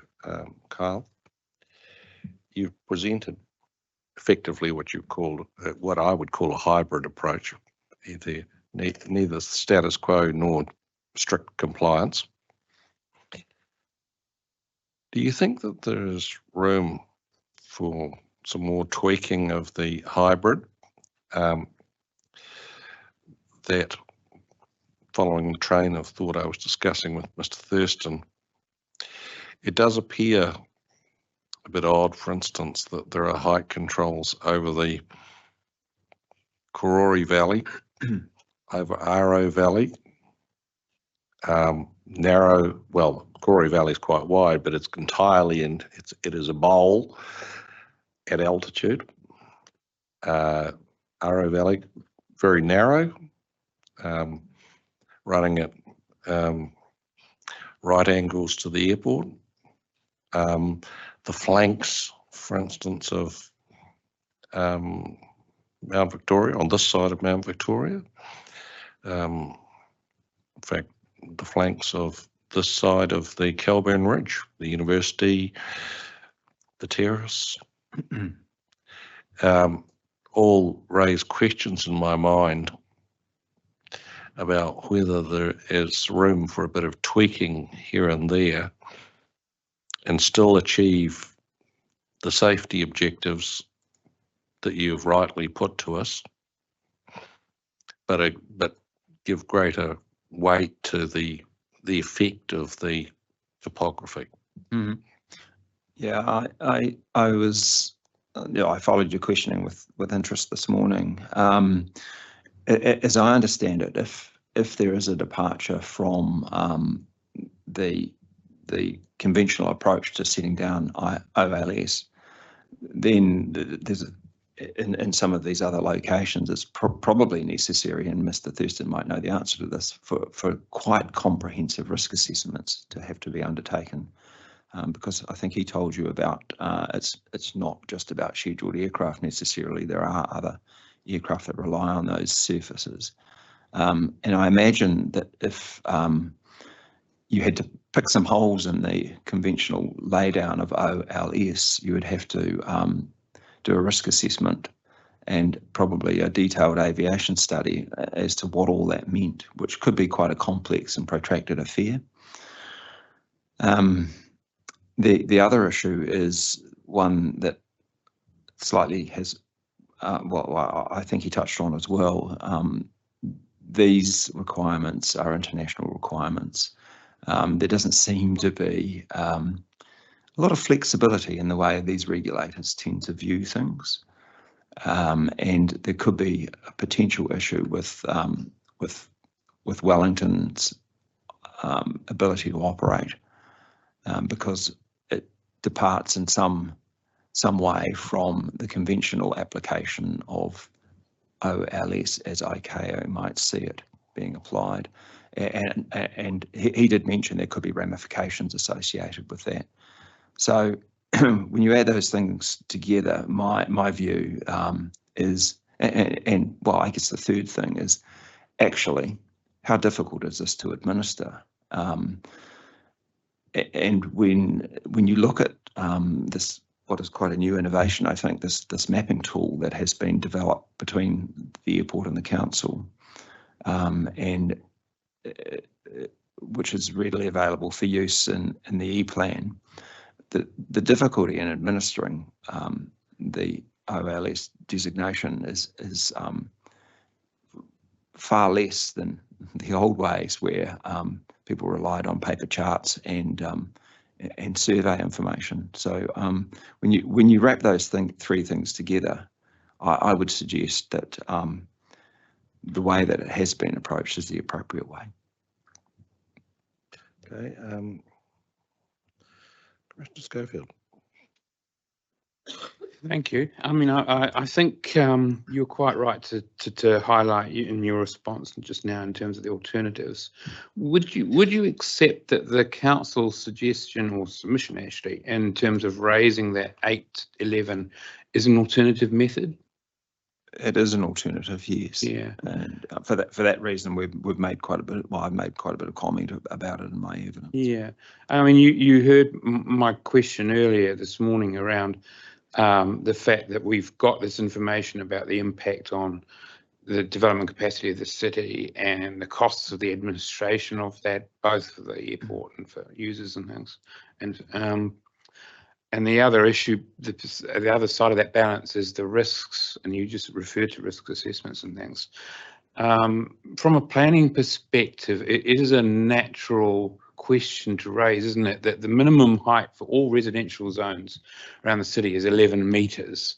So why not have 11 metres as your basic one? Is, you know, what is the difference in 3 metres in terms of the risks to aircraft safety and the operation of the airport? Yes. Are you satisfied on the evidence that risk outweighs any benefits of having a standard 11-metre minimum? My personal view is the OLS should be laid down in the designation exactly as ICAO intends it. And that is the approach that is taken at the other airports that I'm familiar with and have experience in. To even allow the 8-metre height limit as a compromise. And I understand the reasons that the airport got to the position that they got to in that respect in the face of IPI and intensification requirements. But in terms of absolute and proper adherence to the safety obligations that an airport is required to adhere to, then you would naturally gravitate toward that more faithful laydown of the OLS rather than go in the other direction.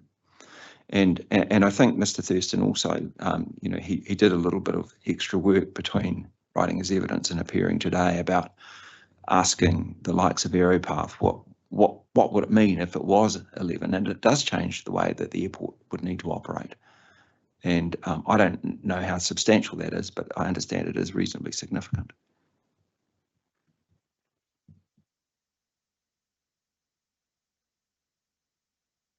Thank you. No more questions? Mr. Kent? Just a question about the MPSUD in your paragraph 55. Because, you know, we're looking at how you balance, and I guess that goes back to the chair's first comments about how you balance the policy 2 with this objective 6. And in when I read objective 6, my understanding is that it's enabling infrastructure is about, you know, making funding decisions like roading and 3 waters, etc., that will support increased development capacity. So the last one that says, you know, that it must be responsive, particularly in relation to proposals that would supply significant development capacity, to me that is being enabling. So it's enabling roads, enabling 3 waters, so that will support that. So can you sort of expand on what your thinking was and how objective 6 does support your argument here? Because we need to make that balance. Yeah, and this is a matter that often comes up at airport type hearings. And I understand what you're saying around intensification should be coupled with the enablement of infrastructure to serve the needs of that intensification. But it also, in my view, needs to be recognised that infrastructure, and in particular airport infrastructure, can be a constraining factor. And I think that was the point I was trying to make in that paragraph, that you need to look at both sides of the equation. And there are a number of circumstances where infrastructure can constrain, like we've heard some evidence this morning about Transpower's lines, for example. They themselves are a constraining element insofar as intensification is concerned in some circumstances. That's certainly an issue with airports. Yeah, it just doesn't. This is sort of a direction to be responsive to enable it development, which is not what we're thinking. This, you know, the 8 meters as opposed to the 11 is supporting. I totally agree with you. Understand what you just said about, well, how difficult is it anyway? You know, get that. But just in terms of direct policy direction, does it really support your argument? Certainly, the general approach to the MPSUD is intensification and go hard and long. Yeah. But it does. It does also acknowledge, though, that there are constraints to your ability to give vent to those objectives. And I guess that's what qualifying matter is then, isn't it? Yeah, exactly. And you've clearly been thinking about whether this OLS is actually a qualifying matter. Okay, thank you. Any more for any more? I think that's us. Thank you. Ms. Stewart, so having tossed the proverbial elephant in the room and onto the middle of the table, do you have any final comments you want to make? Are you happy to leave it with Mr. Kyle's response and his more detailed evaluation to follow? I'm not in a position to provide any submissions on that particular point. I did gloss over those decisions when they came through, but because they didn't affect the airport, it was a gloss. So I would have to go back and read. So could I suggest that if I think I do need to comment to assist the panel after looking at Mr. Kyle's evaluation, that I can do so in writing and providing that in amongst the other matters that we are going to provide you with further information after this hearing. I'm happy with that. If in the same time scale we've given Mr. Kyle, if you have any comment over or submissions over the top of his evaluation about the issues from a legal perspective, then feel free. Yeah, I mean, my initial reaction is similar to Mr. Kyle's. A gut reaction is that that the approach that you're taking based on the evidence in front of you is the right one, because that's really all you can do. And in this instance, that approach is aligned with the approach of the requiring authority. So in terms of being once bitten, twice shy, there's less likelihood of being bitten again in this instance. But I will elaborate on that if required to. I'll leave it with you. You have that leave. I will, as we are wont to do, I will, at the end of this process, I will dictate a minute that tries to pick up all of the loose ends that will include that leave. But you may not get it until a little later this week. Thank you. Thank you very much to the airport team. Thank you. And so we will adjourn. We're hearing Barnes immediately after lunch. At the moment, that's scheduled for 1:30, but we'll try and do it earlier if we can. So we will stand adjourned, maybe for 1:30, but earlier if possible. Thank you very much.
Ms. O'Brien, welcome to our hearing. Thank you for coming in a little earlier. We finished with the airport rather faster than we had thought or feared. And so we're ready to go. So we have your statement of evidence, which we have read. Is there anything you want to draw to our attention? But you do need to switch off your mic switch on your mic. First of all, thank you for having me. My name is Kath O'Brien, and I know that you know I am from Barnes, which represents 26 member airlines that fly to New Zealand, as well as some other associated organisations, such as ground handling. I think that really the thing that I wondered if you might like to hear more about, and the very brief statement that you have there from me, is whether you understand completely about the ICAO standards and how they kind of play out in New Zealand and the risks that arise from, like, you know, lack of compliance with those standards. Well, we had quite a lot from Wellington Airport this morning on that. I think that we've got a handle on it, but if you can, if you think that there is more to be said, then. You know, the only thing I would reflect is that we have actually seen a very real impact up at Auckland from a lack of compliance with those standards, and that is with respect to aviation security.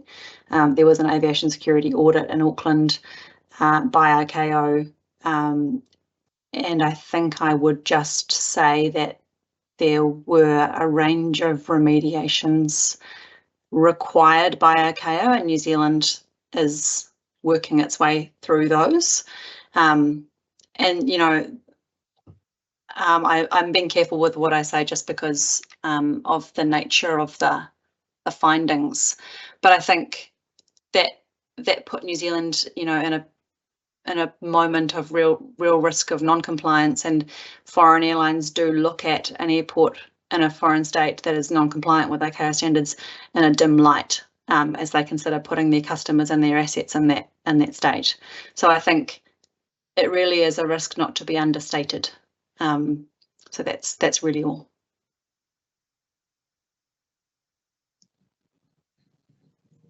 Can I ask, with the Auckland example, was that in terms of the OLS for Auckland? No, it was to do with, it was an aviation security audit, so it was a different sort of part of the ICAO rules that was being audited. ICAO pops along and does audits from time to time on different things, and so they came and checked out a range of airports in New Zealand with respect to aviation security, so things like non-passenger screening, and those were the sorts of things that they assessed, and gave New Zealand essentially a bit of a list of things to address. And some of that is in the public domain, and if you were to Google, you know, ICAO audit Auckland Airport, you know, there would be some news articles that would pop up. So New Zealand is still working through the process of responding to those findings, because there were quite a few of them. And I guess hypothetically, if a state finds itself on the wrong side of an ICAO audit, it is possible for ICAO to kind of publish, or actually the term is name that state. Name and shame. Yes, and New Zealand is not in that position at the moment. And that was a process. Can I ask, was that audit sort of random out of the blue, or was it initiated by some sort of concerns?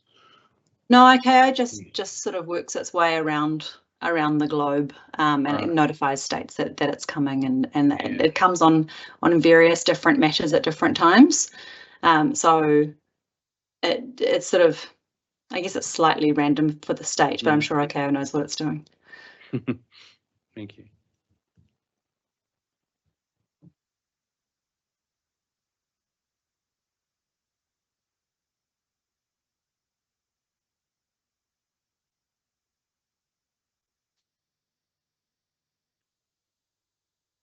If you wanted any more information on that sort of thing, I'm sure a formal approach could be made to the Civil Aviation Authority.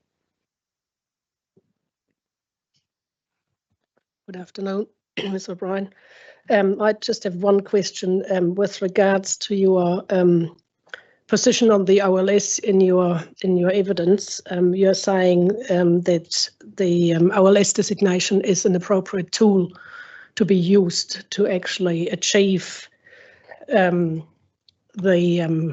safety required. Do you know of any other tools that are used anywhere in New Zealand on other airports that would achieve a similar or the same thing? I don't know anything that is quite the same in that the OLS, you know, is a designation. There are a range of rules around, you know, I can think of things like requirements that Civil Aviation Authority has for distances for runways and widths and fences and meters apart and things like that. But I don't think any of those are the same as the OLS. And the Civil Aviation Authority itself considers the OLS, which again falls out of the ICAO, you know, directions for OLS. So I think really it is the thing that we have to consider. I'm not sure there is another similar thing. Yeah. So that's the only thing for the airspace as such to be that I'm aware of. Yeah. Okay. And you know, I am not a pilot, so right. It's possibly better. I understand. Thank you. Mr. Black, anything? Nothing from me. So I think that's us, Ms. O'Brien. Thank you for Thanks. For coming in. Thank you.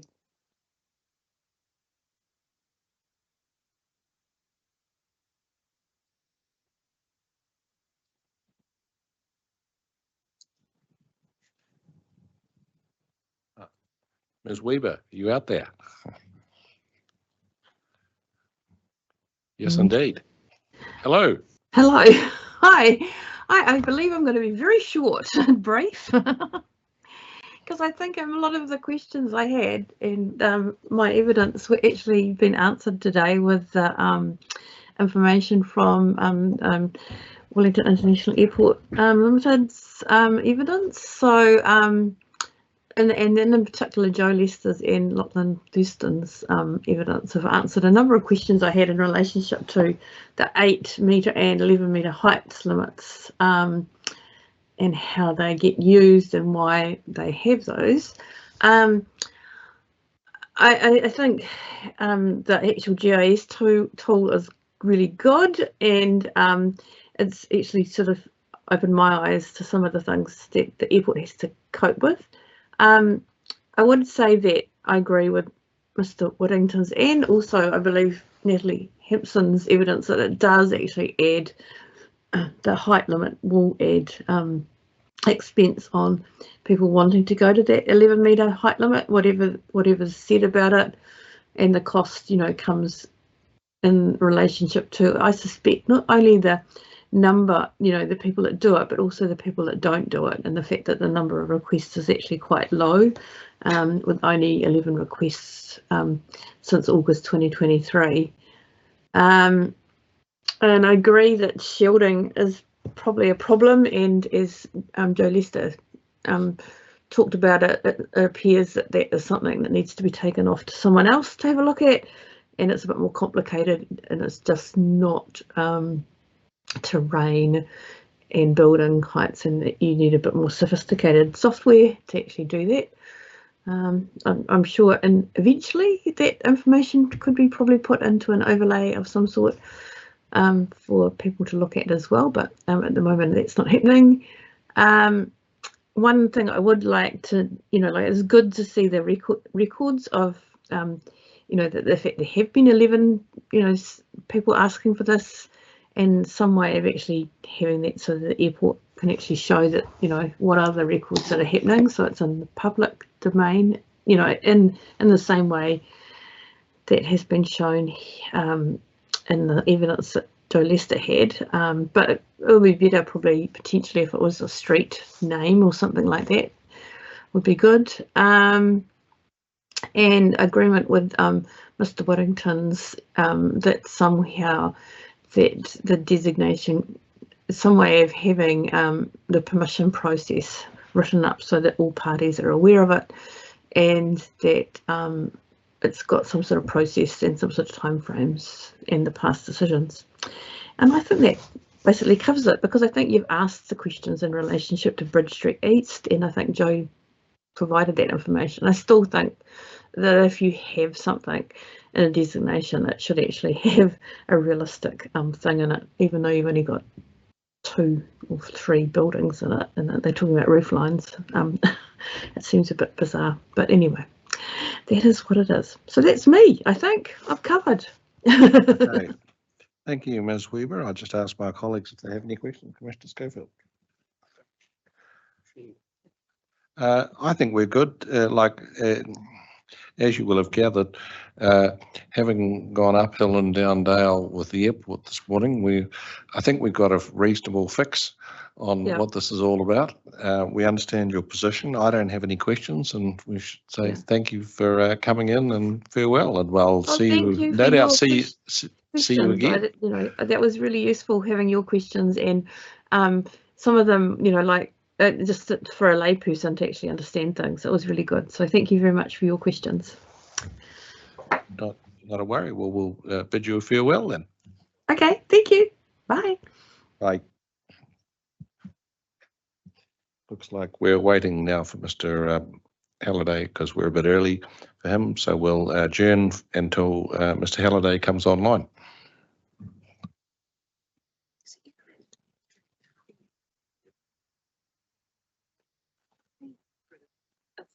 Those houses, isn't it? And you can see the one house.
Sure. Oh, thank you for the opportunity to speak to the submission of Best Farm and Lincolnshire Farm on the proposed designations in the district plan. I just put my, as I haven't prepared any formal evidence. I just wanted to appear today to speak in front of you to the submissions, which we feel are important. My name is Rod Halliday and I prepared the submissions on behalf of the submitters. I've worked as their planner for the last 17 years and have extensive knowledge of their development plans, the consents they hold and the planning framework around their land holdings. As I mentioned, I haven't prepared any formal planning evidence, but appear to speak in support of the submissions made. The two key submissions relate to two designations in the district plan, which are both carryovers from the operative plan. The first is designation WRC2, which is the Seaton Nossiter flood detention area, which was previously identified as W2. Submissions were made to retain the designation, but add information explaining why it exists. And this relates to the detention of the 100-year flood event as advertised on site. I'm not sure why the reporting planner considers an explanation as to the purpose of the designation in the district plan to be unnecessary. The title of the designation is indeed a flood detention area by their own definition, and Greater Wellington advertises this fact on site. So in my mind, it makes good planning sense to make the public aware in the district plan what the flood event is that they are detaining. Second submission relates to designation WRC6, which is the Stebbings Dam, previously identified as W4. This designation is sitting smack bang in the middle of the Churton Park development area. It's been there for many, many years since the earth dam was constructed. The submissions were made to amend the mapped extent of this designation. However, Greater Wellington seek to retain this as notified. This is clearly wrong and poor planning practice for Greater Wellington to seek this. Best Farm have been telling Greater Wellington for many years to review and amend the boundary, and the proposed district plan was a prime opportunity to do this. Clear examples have been provided by the reporting planner on page 53 of embarrassing errors with the mapping. And this includes the designation extending over roads, legal roads, over the back of properties. And whilst that wouldn't seem unusual in itself to extend over the back of properties, it's clearly, when you look at the configuration of the designation, it followed old paper roads, which are now gone. And it's clear that there is no flooding risk to those parts of the site. It's my view that the Wellington City Council should have proactively approached Greater Wellington directly to address this. They didn't make any further submissions to our submissions, and they have sought that the designation simply be rolled over. As far as the Stebbings Dam designation goes, the correct designation boundary should reflect the RL92 contour, which is the modelled extent of the 100-year flood event. This was determined many years ago, and the landowner voluntarily agreed to place a flood easement over their land based up to this level that is still in place over the land parcel today. So this easement has been placed at that RL contour, which was surveyed on the land, but is now in need of review. But at the moment, it is the most accurate reflection of where the 100-year flood extent will go behind the dam. And as I said, it makes sense to get the district plan right. I know Greater Wellington appear to be dragging their heels, and the planner said, well, we'll recommend that they do change it, but I just don't think it's right that an incorrect mapping of the designation be carried through into a brand new proposed district plan. So that really is just a bit more background information to our original submissions. If you've got any questions, I'm happy to One take. or two questions, Mr. Halliday. The first is, while we were waiting for you, and thank you for arriving early to accommodate us, I was interrogating the E-plan.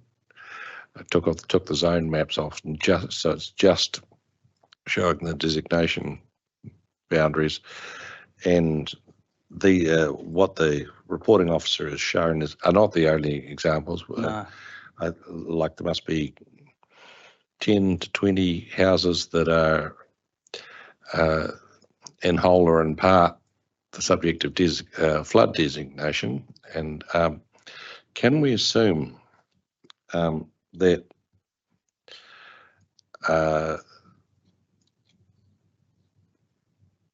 those houses are all freehold properties and are not subject to a flood easement?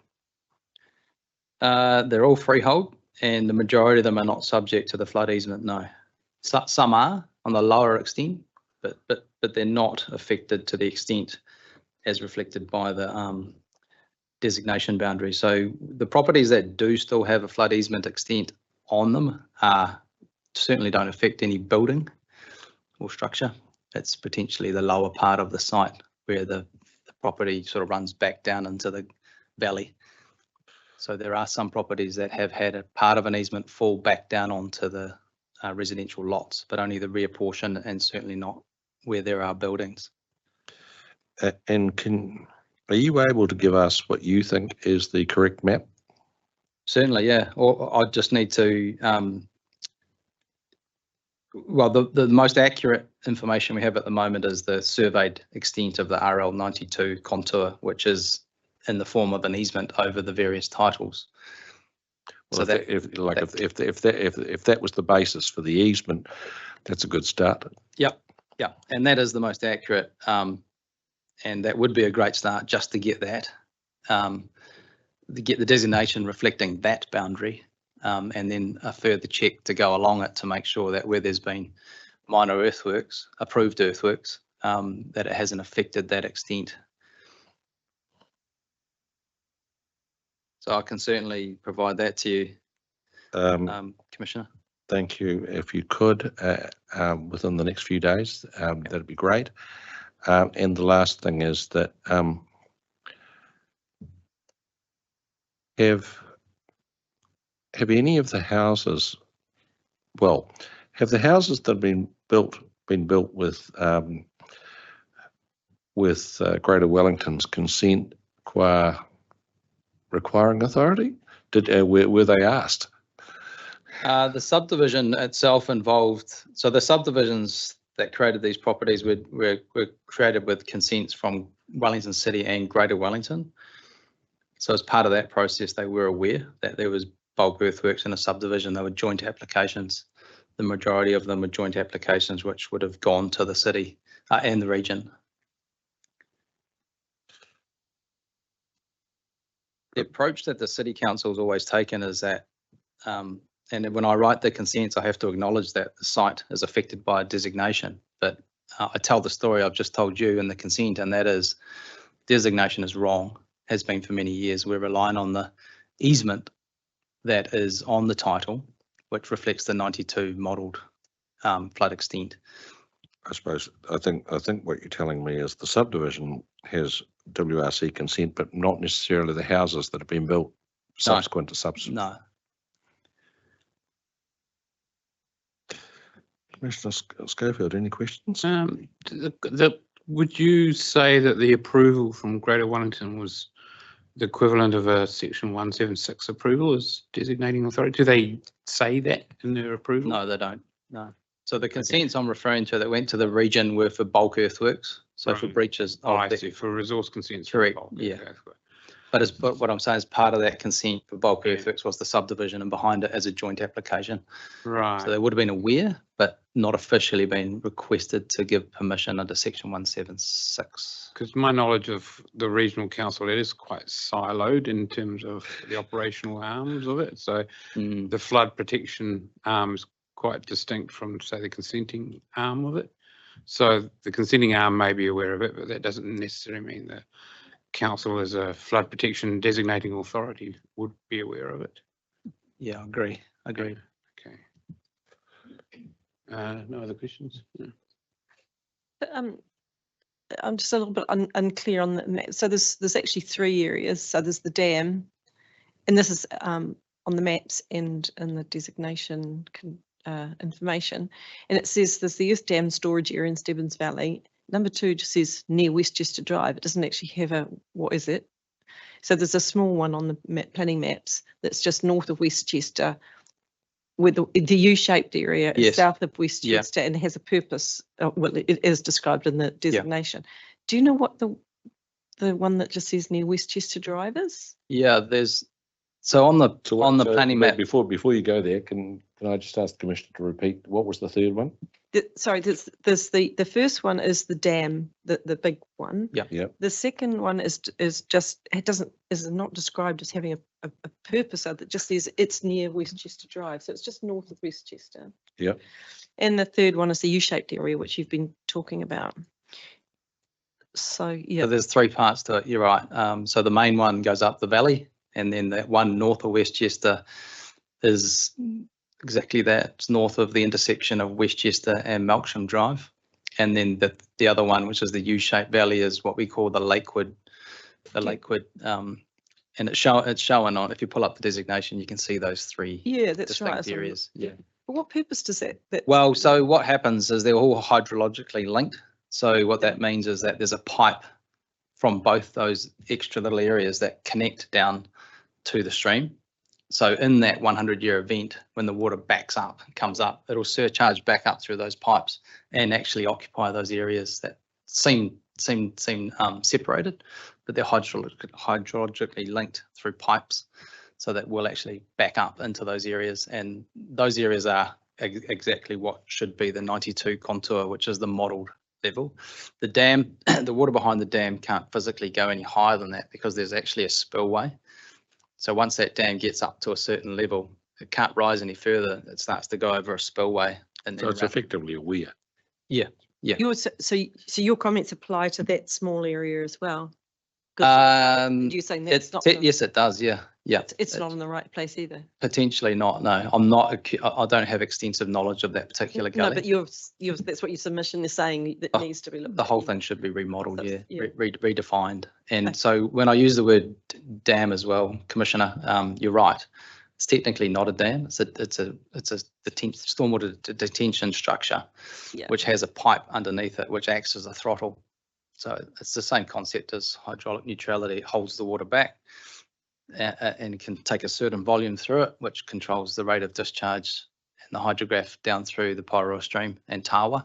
And it was built for that purpose, to prevent flooding.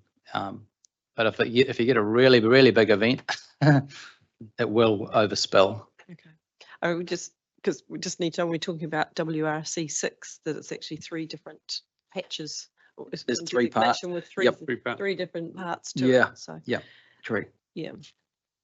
Okay, that's clear for me. Thank you. Just following on from my previous question. So do you know if you've had any direct communications with the flood protection part of the regional council around this? Not in relation to the designation, no. Right. But we do have, I mean, in every consent that I write this story that is wrong. It needs to be remapped. But like you said, I'm talking to a consents planner who don't talk to the flood protection guys. The only interaction I've had with them in the past 3 to 4 years would be with the, I think his name was James. So I think he's left the council now, but he was a flood protection officer, and it was regards to a new stormwater outlet that came down into the detention area above the dam, above the detention structure. But yeah, as I said, it's a policy team issue. And again, it's even another department involved at Greater Wellington. And I understand the predicament you're in. You're dealing with the district plan. You've got no authority other than to advise them or recommend to them that they remap it, like I've been doing for the last 5 to 10 years. But it just seems like a missed opportunity to do that now and have a wrong designation going through into a brand new district plan document. That's my frustration. The other thing is that the people who have built will come to grief when they try and resell because an audit is going to pick up the absence of a good audit will pick up the absence of GWRC consent requiring authority, and that'll be a mess. Yeah, I do often get asked by purchasing solicitors, what is this? What does it mean? And I tell the story, and generally it goes away. I'm not aware of any sales that have fallen over because of it, but potentially, a nervous buyer would say, hey, look, too complicated for me. I don't want to deal with it. Our advice is that look at your title. Is there a flood easement on it? The easements are the thing you need to be looking for, and generally good solicitors will accept that. But there will be some in the future who see this, if these properties change hands and a purchaser solicitor says, hey, look, you've got a designation over your site. It's not good. Potentially good. Where was the permission from the requiring authority? Yeah. You can't, it's like asking for a code of compliance certificate. Yeah. If it doesn't emerge, it's sort of whoop, pull up. Country. Yeah. So, I mean, it's got quite a bit of ramifications, I guess. I feel comfortable because I know there's no flood risk there for those houses. It's just the easiest thing is to remap it correctly.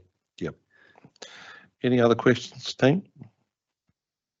Thank you very much, Mr. Halliday. Thank you. And if I write down that you'll give me that map within a week, is that doable? Absolutely. Yep. In fact, I mean, we have, so what I can provide to you is a land transfer plan that shows the extent mapped on it. Would that be adequate? Yeah. Because that's a survey document. Correct. And we have to redefine it every time we subdivide off the parent lot. It has to be redefined. So the latest one I could provide to you, which defines it to the extent that is necessary. And as I said, that's the most accurate information we've got at this stage and should be used. But okay, I'm not too sure how you deal with that, given it's another authority's designation. But I was disappointed to see they didn't actually, well, they sought to roll it over and didn't make a further submission or see my submission. But it's hard to communicate with that authority on matters like this. It's almost just put in the too hard basket, or we'll get around to it when we can type attitude. But anyway, I thought I'd convey the issue to you directly. Thank you very much. Great, thank you.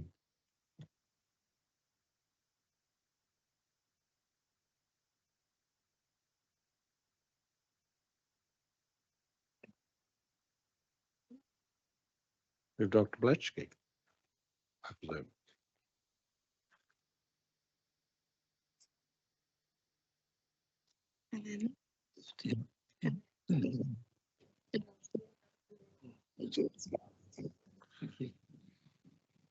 Please come forward and talk to us about your the Friends of Whero Stream submission.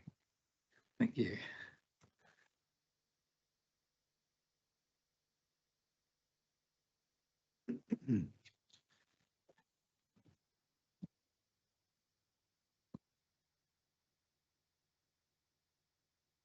Tēnā koutou katoa. This presentation is on behalf of Friends of Whero Stream, also known as FWS. My name is Martin Payne and I'm the coordinator for Friends of Whero Stream. Friends of Whero Stream, FWS, requests the area designated for waste management, waste disposal and associated works at Carry Gully Landfill Road, Happy Valley, designated UID WCC 8, be reduced to the operational footprint of the landfill including stage 1, 2 and 3, the consented southern landfill extension, piggyback option SLEPO, associated working areas and the areas required for remediation of legacy issues relating to stages 1, 2 and 3 of the southern landfill. The reasons for our request are based on the ecological importance of the Upper Carry Gully above the existing landfills operations to the health and restoration of the Owhiro Stream network. The Upper Carry's Gully is also an important ecological corridor between Zealandia to the north and significant areas of ecological reserve and the Taputaronga Marine Reserve to the south. Now, we've got a map there, and I'd just like to kind of orientate you a little bit ecologically on this map.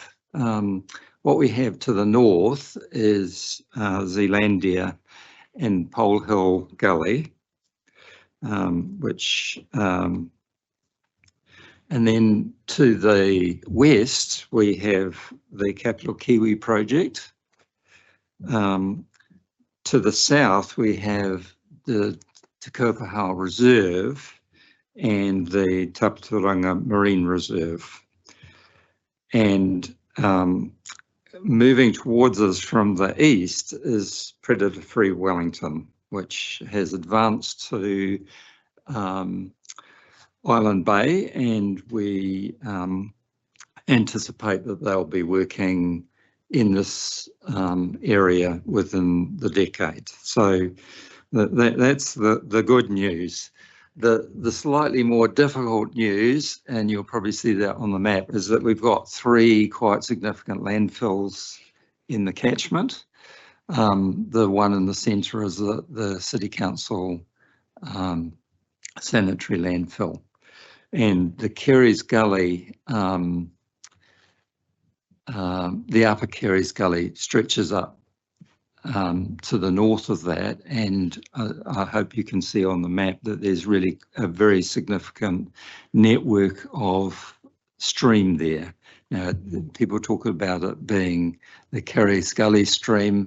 Because of its because of the network of streams, we talk about it as a really important contributor to the health of the Owhiro Stream. And the reason for that is that basically it's probably the last bit of protected forest, probably not original, but quite significant. We've in the past been able to get access to collect seed from there for our native plantings. It disappears under the landfill through a tunnel. But in terms of water quality and biodiversity, the scores, for example, with the macroinvertebrates, is just out of the park when you compare it with the rest of the stream network. And sadly, in the lower reaches of the stream, we're down to a class E. So what we see as a group is the loss of that area as a contributor to water quality would be really very significant. And we're talking about, I think, almost 6.5 kilometres of stream, most of which would disappear if it was landfilled. And one of the things is that I think the most east arm of that catchment above the landfill almost reaches to the boundary of Zealandia. So really significant if that was lost to landfill.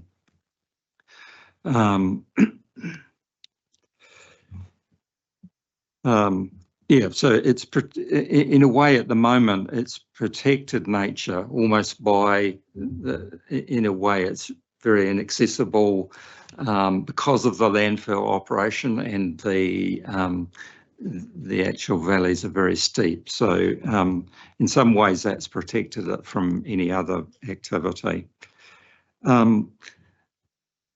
The other part of it is kind of just looking at, and I think we need to move to the next slide. Oops, wrong way. Here is to kind of look at this,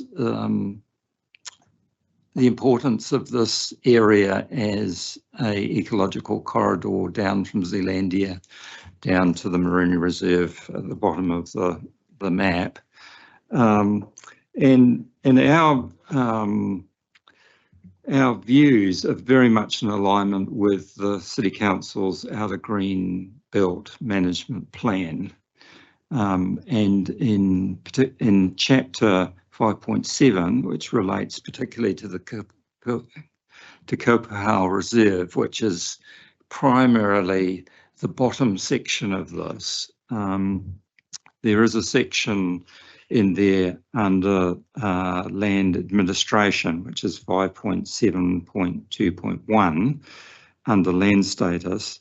And the second action that they have in that says, protect as much as possible of the open space outside the landfill site, especially the slopes above the landfill in Carey's Gully, which is a key area for regenerating coastal forest, linking the coastal area of Te Kopahau with the Pole Hill Reserve and Zealandia, ultimately protect as reserve. So we're very much in accordance with that, and you'll see on the right-hand map that you can, if you can make out where the landfill is, that band of green to the west is recognised in the Outer Green Belt Management Plan as an important natural area. I think subsequent to that plan, it has actually been recognised as an SNA area, which is clearly incompatible with any future expansion of a landfill up the valley. And in terms of in 2013, when they started trying to consent the next stage of the landfill, the plan was to take the whole valley and to start clipping at the top. So basically on day one of the next stage, we would have lost that whole valley system. And our calculation, you know, they talked about it being an 80-year landfill. I think they didn't factor into the fact that there would be likely reductions in waste to landfill. You know, we calculated more between 100 and 200 year project, which would have been really devastating to the stream network, and also would in a way reduce the value of that corridor between the Zealandia and Te Kopahau.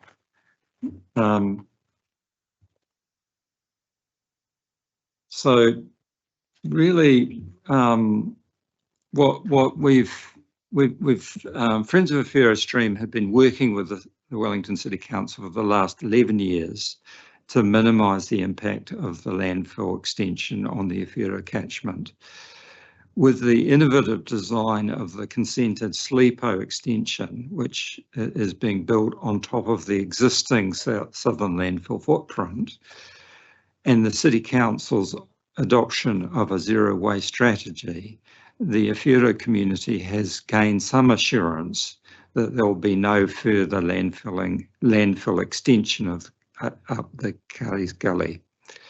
It is our view that the protection of this unique upper valley ecosystem is consistent with Wellington City Council commitment to reducing carbon emissions and protecting the natural environment of Wellington City. So thank you for this opportunity to submit on this matter. I would be very pleased if you had any questions for me. So, Mr. Payne, I think as far as the health of the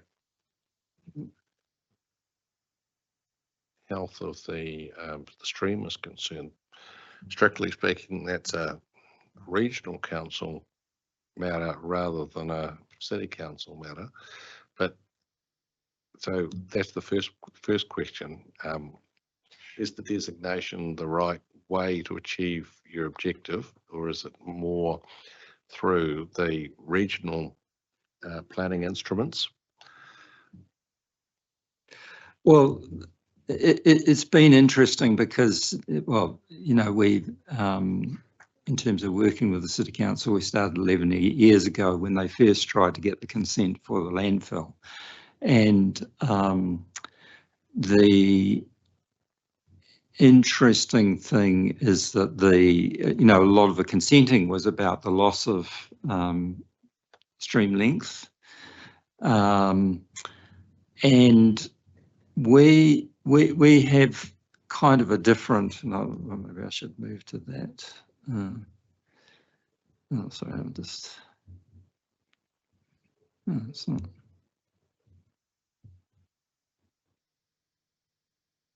Oh, sorry. The thing about that is that the local community sees this as an issue, and I think this Whakatauki kind of described that as a catchment issue. You know, most of the contamination that is coming into the stream, which is creating a Class E stream at the end, it is basically leachate from landfills, materials that is escaping the landfills. We have significant problems with plastics in the stream.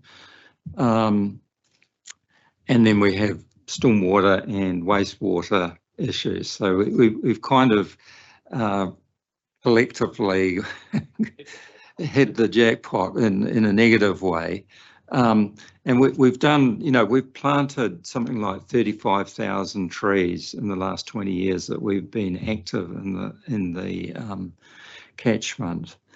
And so we actually see it as a catchment problem rather than just as a water problem. And it's been problematic to us that there has been a split between the way the City Council operates and the Regional Council operates around this. That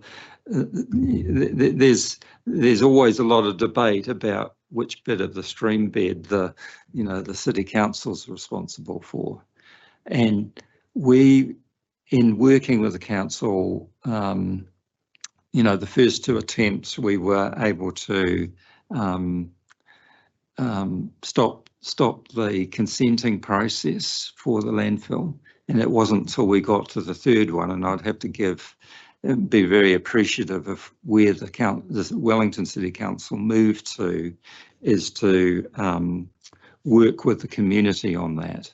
So the first two times they were looking at taking the whole valley, and the third attempt, I think they recognised the community feeling about that, and we moved into a much more consultative process, and we came up with a SLEPO version, which is going to give them something like 20 years at the current fill rate. But I think with the waste strategy that the City Council is putting in place, we will see those volumes drop significantly. So we could be hopefully looking at well over 35 years for that. And I think the situation will be in the future is really different.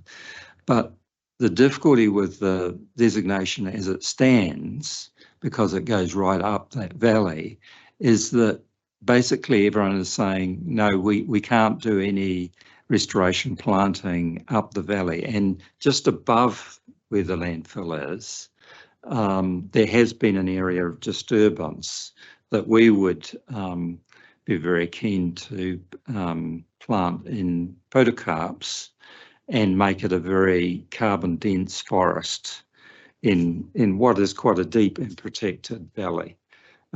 because otherwise, in a lot of places, as you move towards the coast, it's very, you know, we get the southerly in there, which makes it really difficult to establish very large trees, and really we can develop the biodiversity in that area. So maybe I've gone a little bit around your question, but we have seen much more significant support from the City Council, and I think we find some alignment with the Out of Town Built plan in the work that we do, which is related to improving water quality with our plantings, but ultimately it's about how people live in the catchment, and I think that's where we see it connected. The regional council is really turning up in a more regulatory role around landfills, and I'd have to say the community is sometimes not happy with the level of response to really significant emission of chemicals, particularly from the TNT, which is a private landfill in the catchment. The other thing I wanted to ask you about, Mr. Payne, is that we talked to the council managers yesterday, and I said, why do you need such a big designation? Like, you've got the SLEPO, as the council manager gave me the same response you gave me, saying, well, SLEPO has a 20-year life at current rates of landfill. They're hopeful it'll last 35, and then it'll be, they need an options analysis. Well, what do they do next? Yeah. And he made a plea essentially to retain the designation as a strategic issue on the basis that it would be impossible to find an alternative site within Wellington City for another landfill, and that in terms of strategic management, they've got a 35-year SLEPO consent. They think it'll last, provide that capacity, but he's loath to give up that as a strategic option when he doesn't know where they would go as an alternative. What's your response to that? If not this, then what? Well, I find it kind of interesting because, you know, it took them 11 years to get the SLEPO consented, and in the process of that, working on SLEPO, I think that they admitted that the difficulty of getting a consent for up the valley would put a lot of uncertainty into them being able to achieve the consent.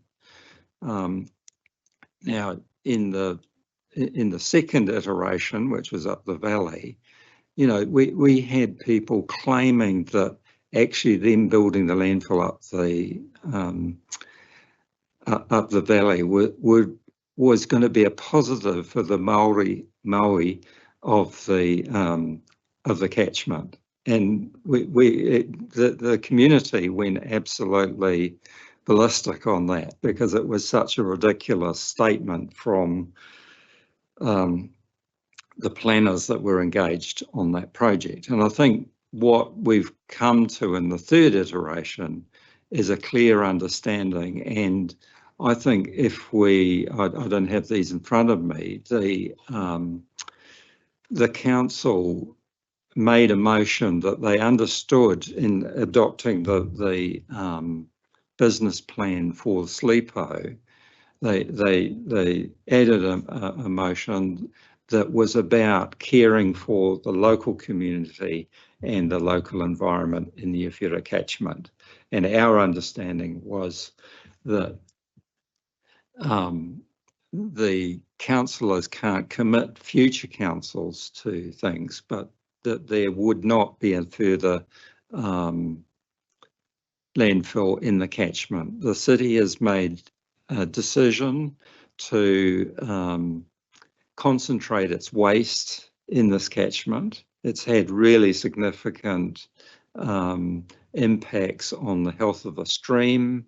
There are a whole lot of things around the management of traffic, odour, all sorts of things like that on the local community. And interestingly, this designation allowed the City Council to use an outline plan rather than a consenting process to cover most of those issues. It was basically the fresh water that had to go through the RMA process.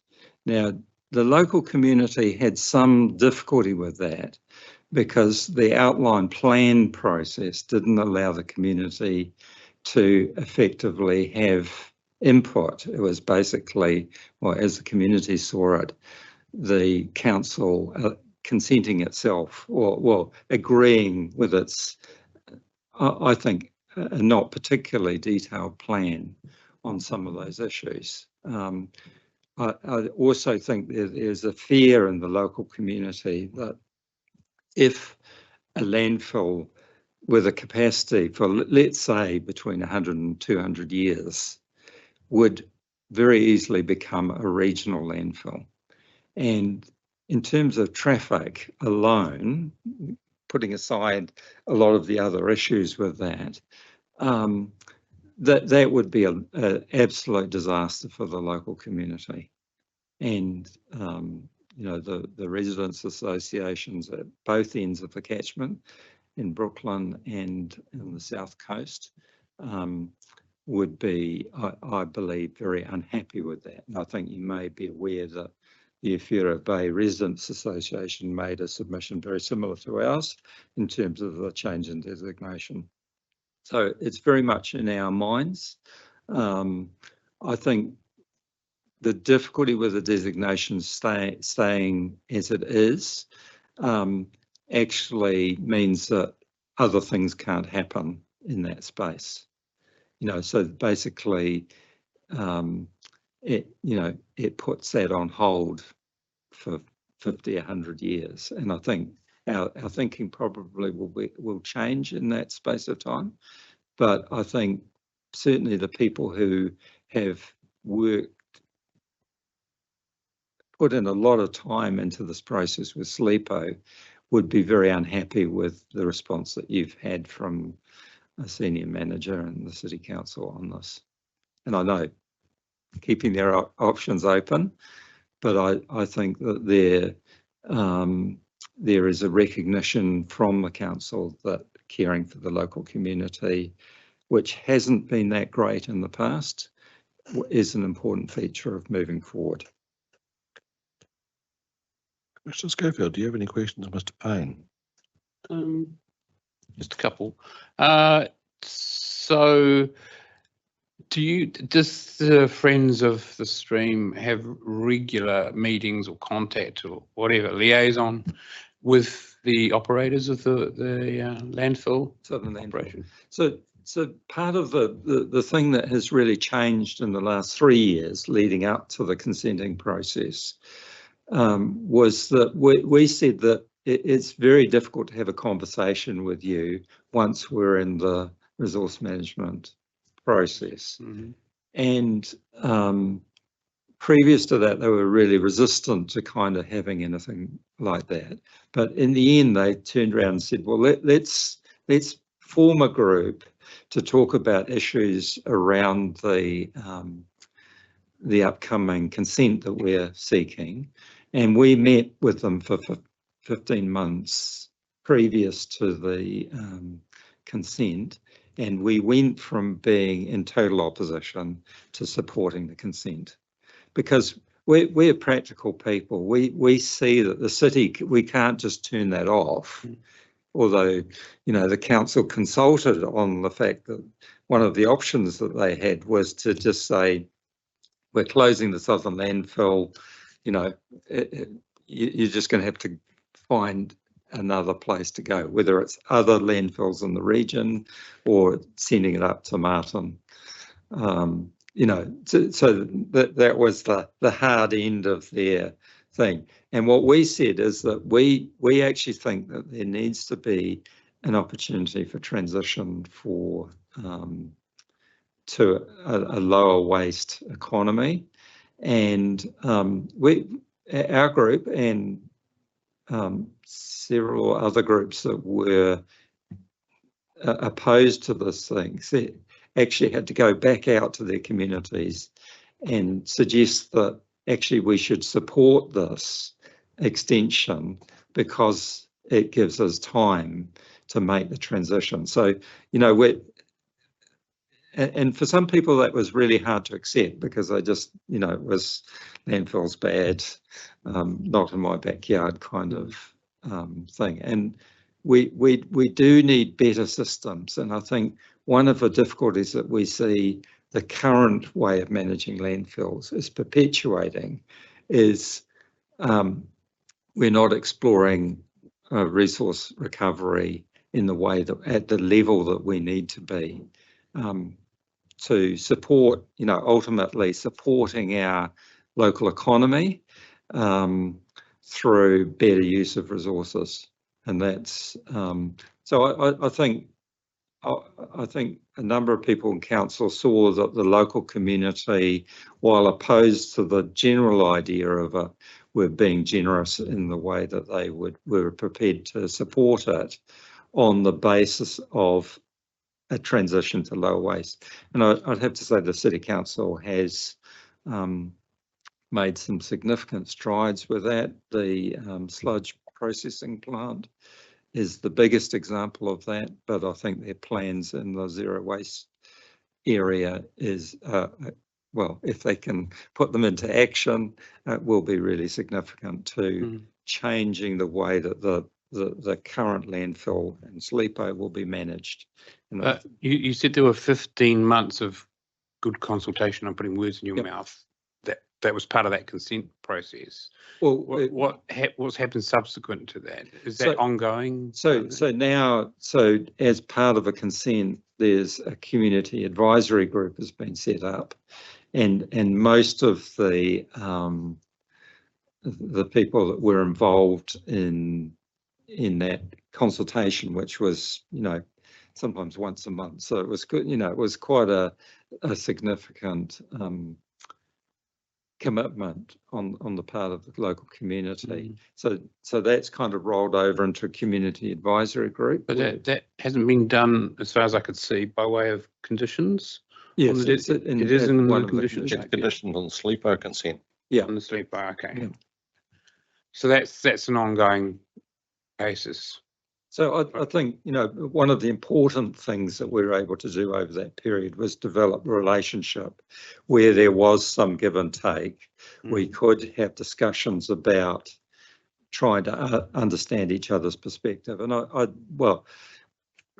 there may be varying ideas about this, but I think it actually was really positive for the consenting process, and certainly positive into the future in terms of how the landfill will be managed. Because we did ask, as the chairs indicated, we did ask questions around the why such a large site and why that. And part of the answers was they needed a backup in case of, you know, a huge earthquake. They need a big area to put the fill that will come out of it, a la Christchurch. And the other one was just as a buffer area, you know, as a sort of a buffer for odour, a buffer to stop public access, that sort of thing with that. So they kind of see some value in having that empty, unused part. Well, I think, yeah, I would say, you know, it's a placeholder, but it also has the effect of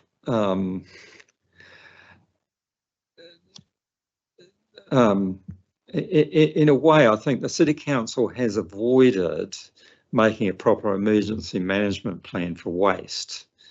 They at the moment have what seems to be a very vague kind of one-pager Our understanding, and I have to say we've gathered much more capability in the waste area working through this over a long period of time, is that places that actually have really detailed and significant waste management plans are going to be able to divert a lot of material from landfill and do the job more effectively. So in some respects, having this big designation, I think, is a security blanket to somebody in not actually getting on and making proper preparation for the event that we understand will be inevitable in Wellington and will be significant. And, you know, in those circumstances, probably some different things will come to play. But we've seen, you know, we've seen things like they've been crushing the concrete that's been coming out of the town hall development, and then being able to reuse that material. I think some of it has gone back to the project, but it has become a resource. It's a really different way of thinking about things, and I think one of the things that we're trapped in here is the sense that, oh, we just keep the designation in case. But as we say, the loss of that Upper Carries Gully area would be significant on the health of the stream. And we as a group, and I'll have to say it's grown out to a much greater number of groups in the catchment participating in this, would see it as a really negative move. And I think we've demonstrated by our community action, we want something different for our stream. We're in a situation where the bay is often closed to swimming. It's one, in terms of a recreational swimming area, it's one of the most impacted by the water quality coming out of a stream. And we would have to say a lot of that is down to the landfills that are operating in this. So extending that is not something that the local community feels is reasonable. Thank you. Commissioner Lutz, any questions? No? Well, thank you very much, Mr. Payne. Appreciate you taking the time and arriving early to talk to us. Yes, very interesting. Yeah, well, we hope, we hope there would be a recommendation that in some ways that further review and discussion, because I think, we feel like there's maybe a little disconnect between some of the groups in City Council around this. Understand your point of view. Thank you very much. We will adjourn the Stream 10 hearing, back for Stream 11 in September, and farewell.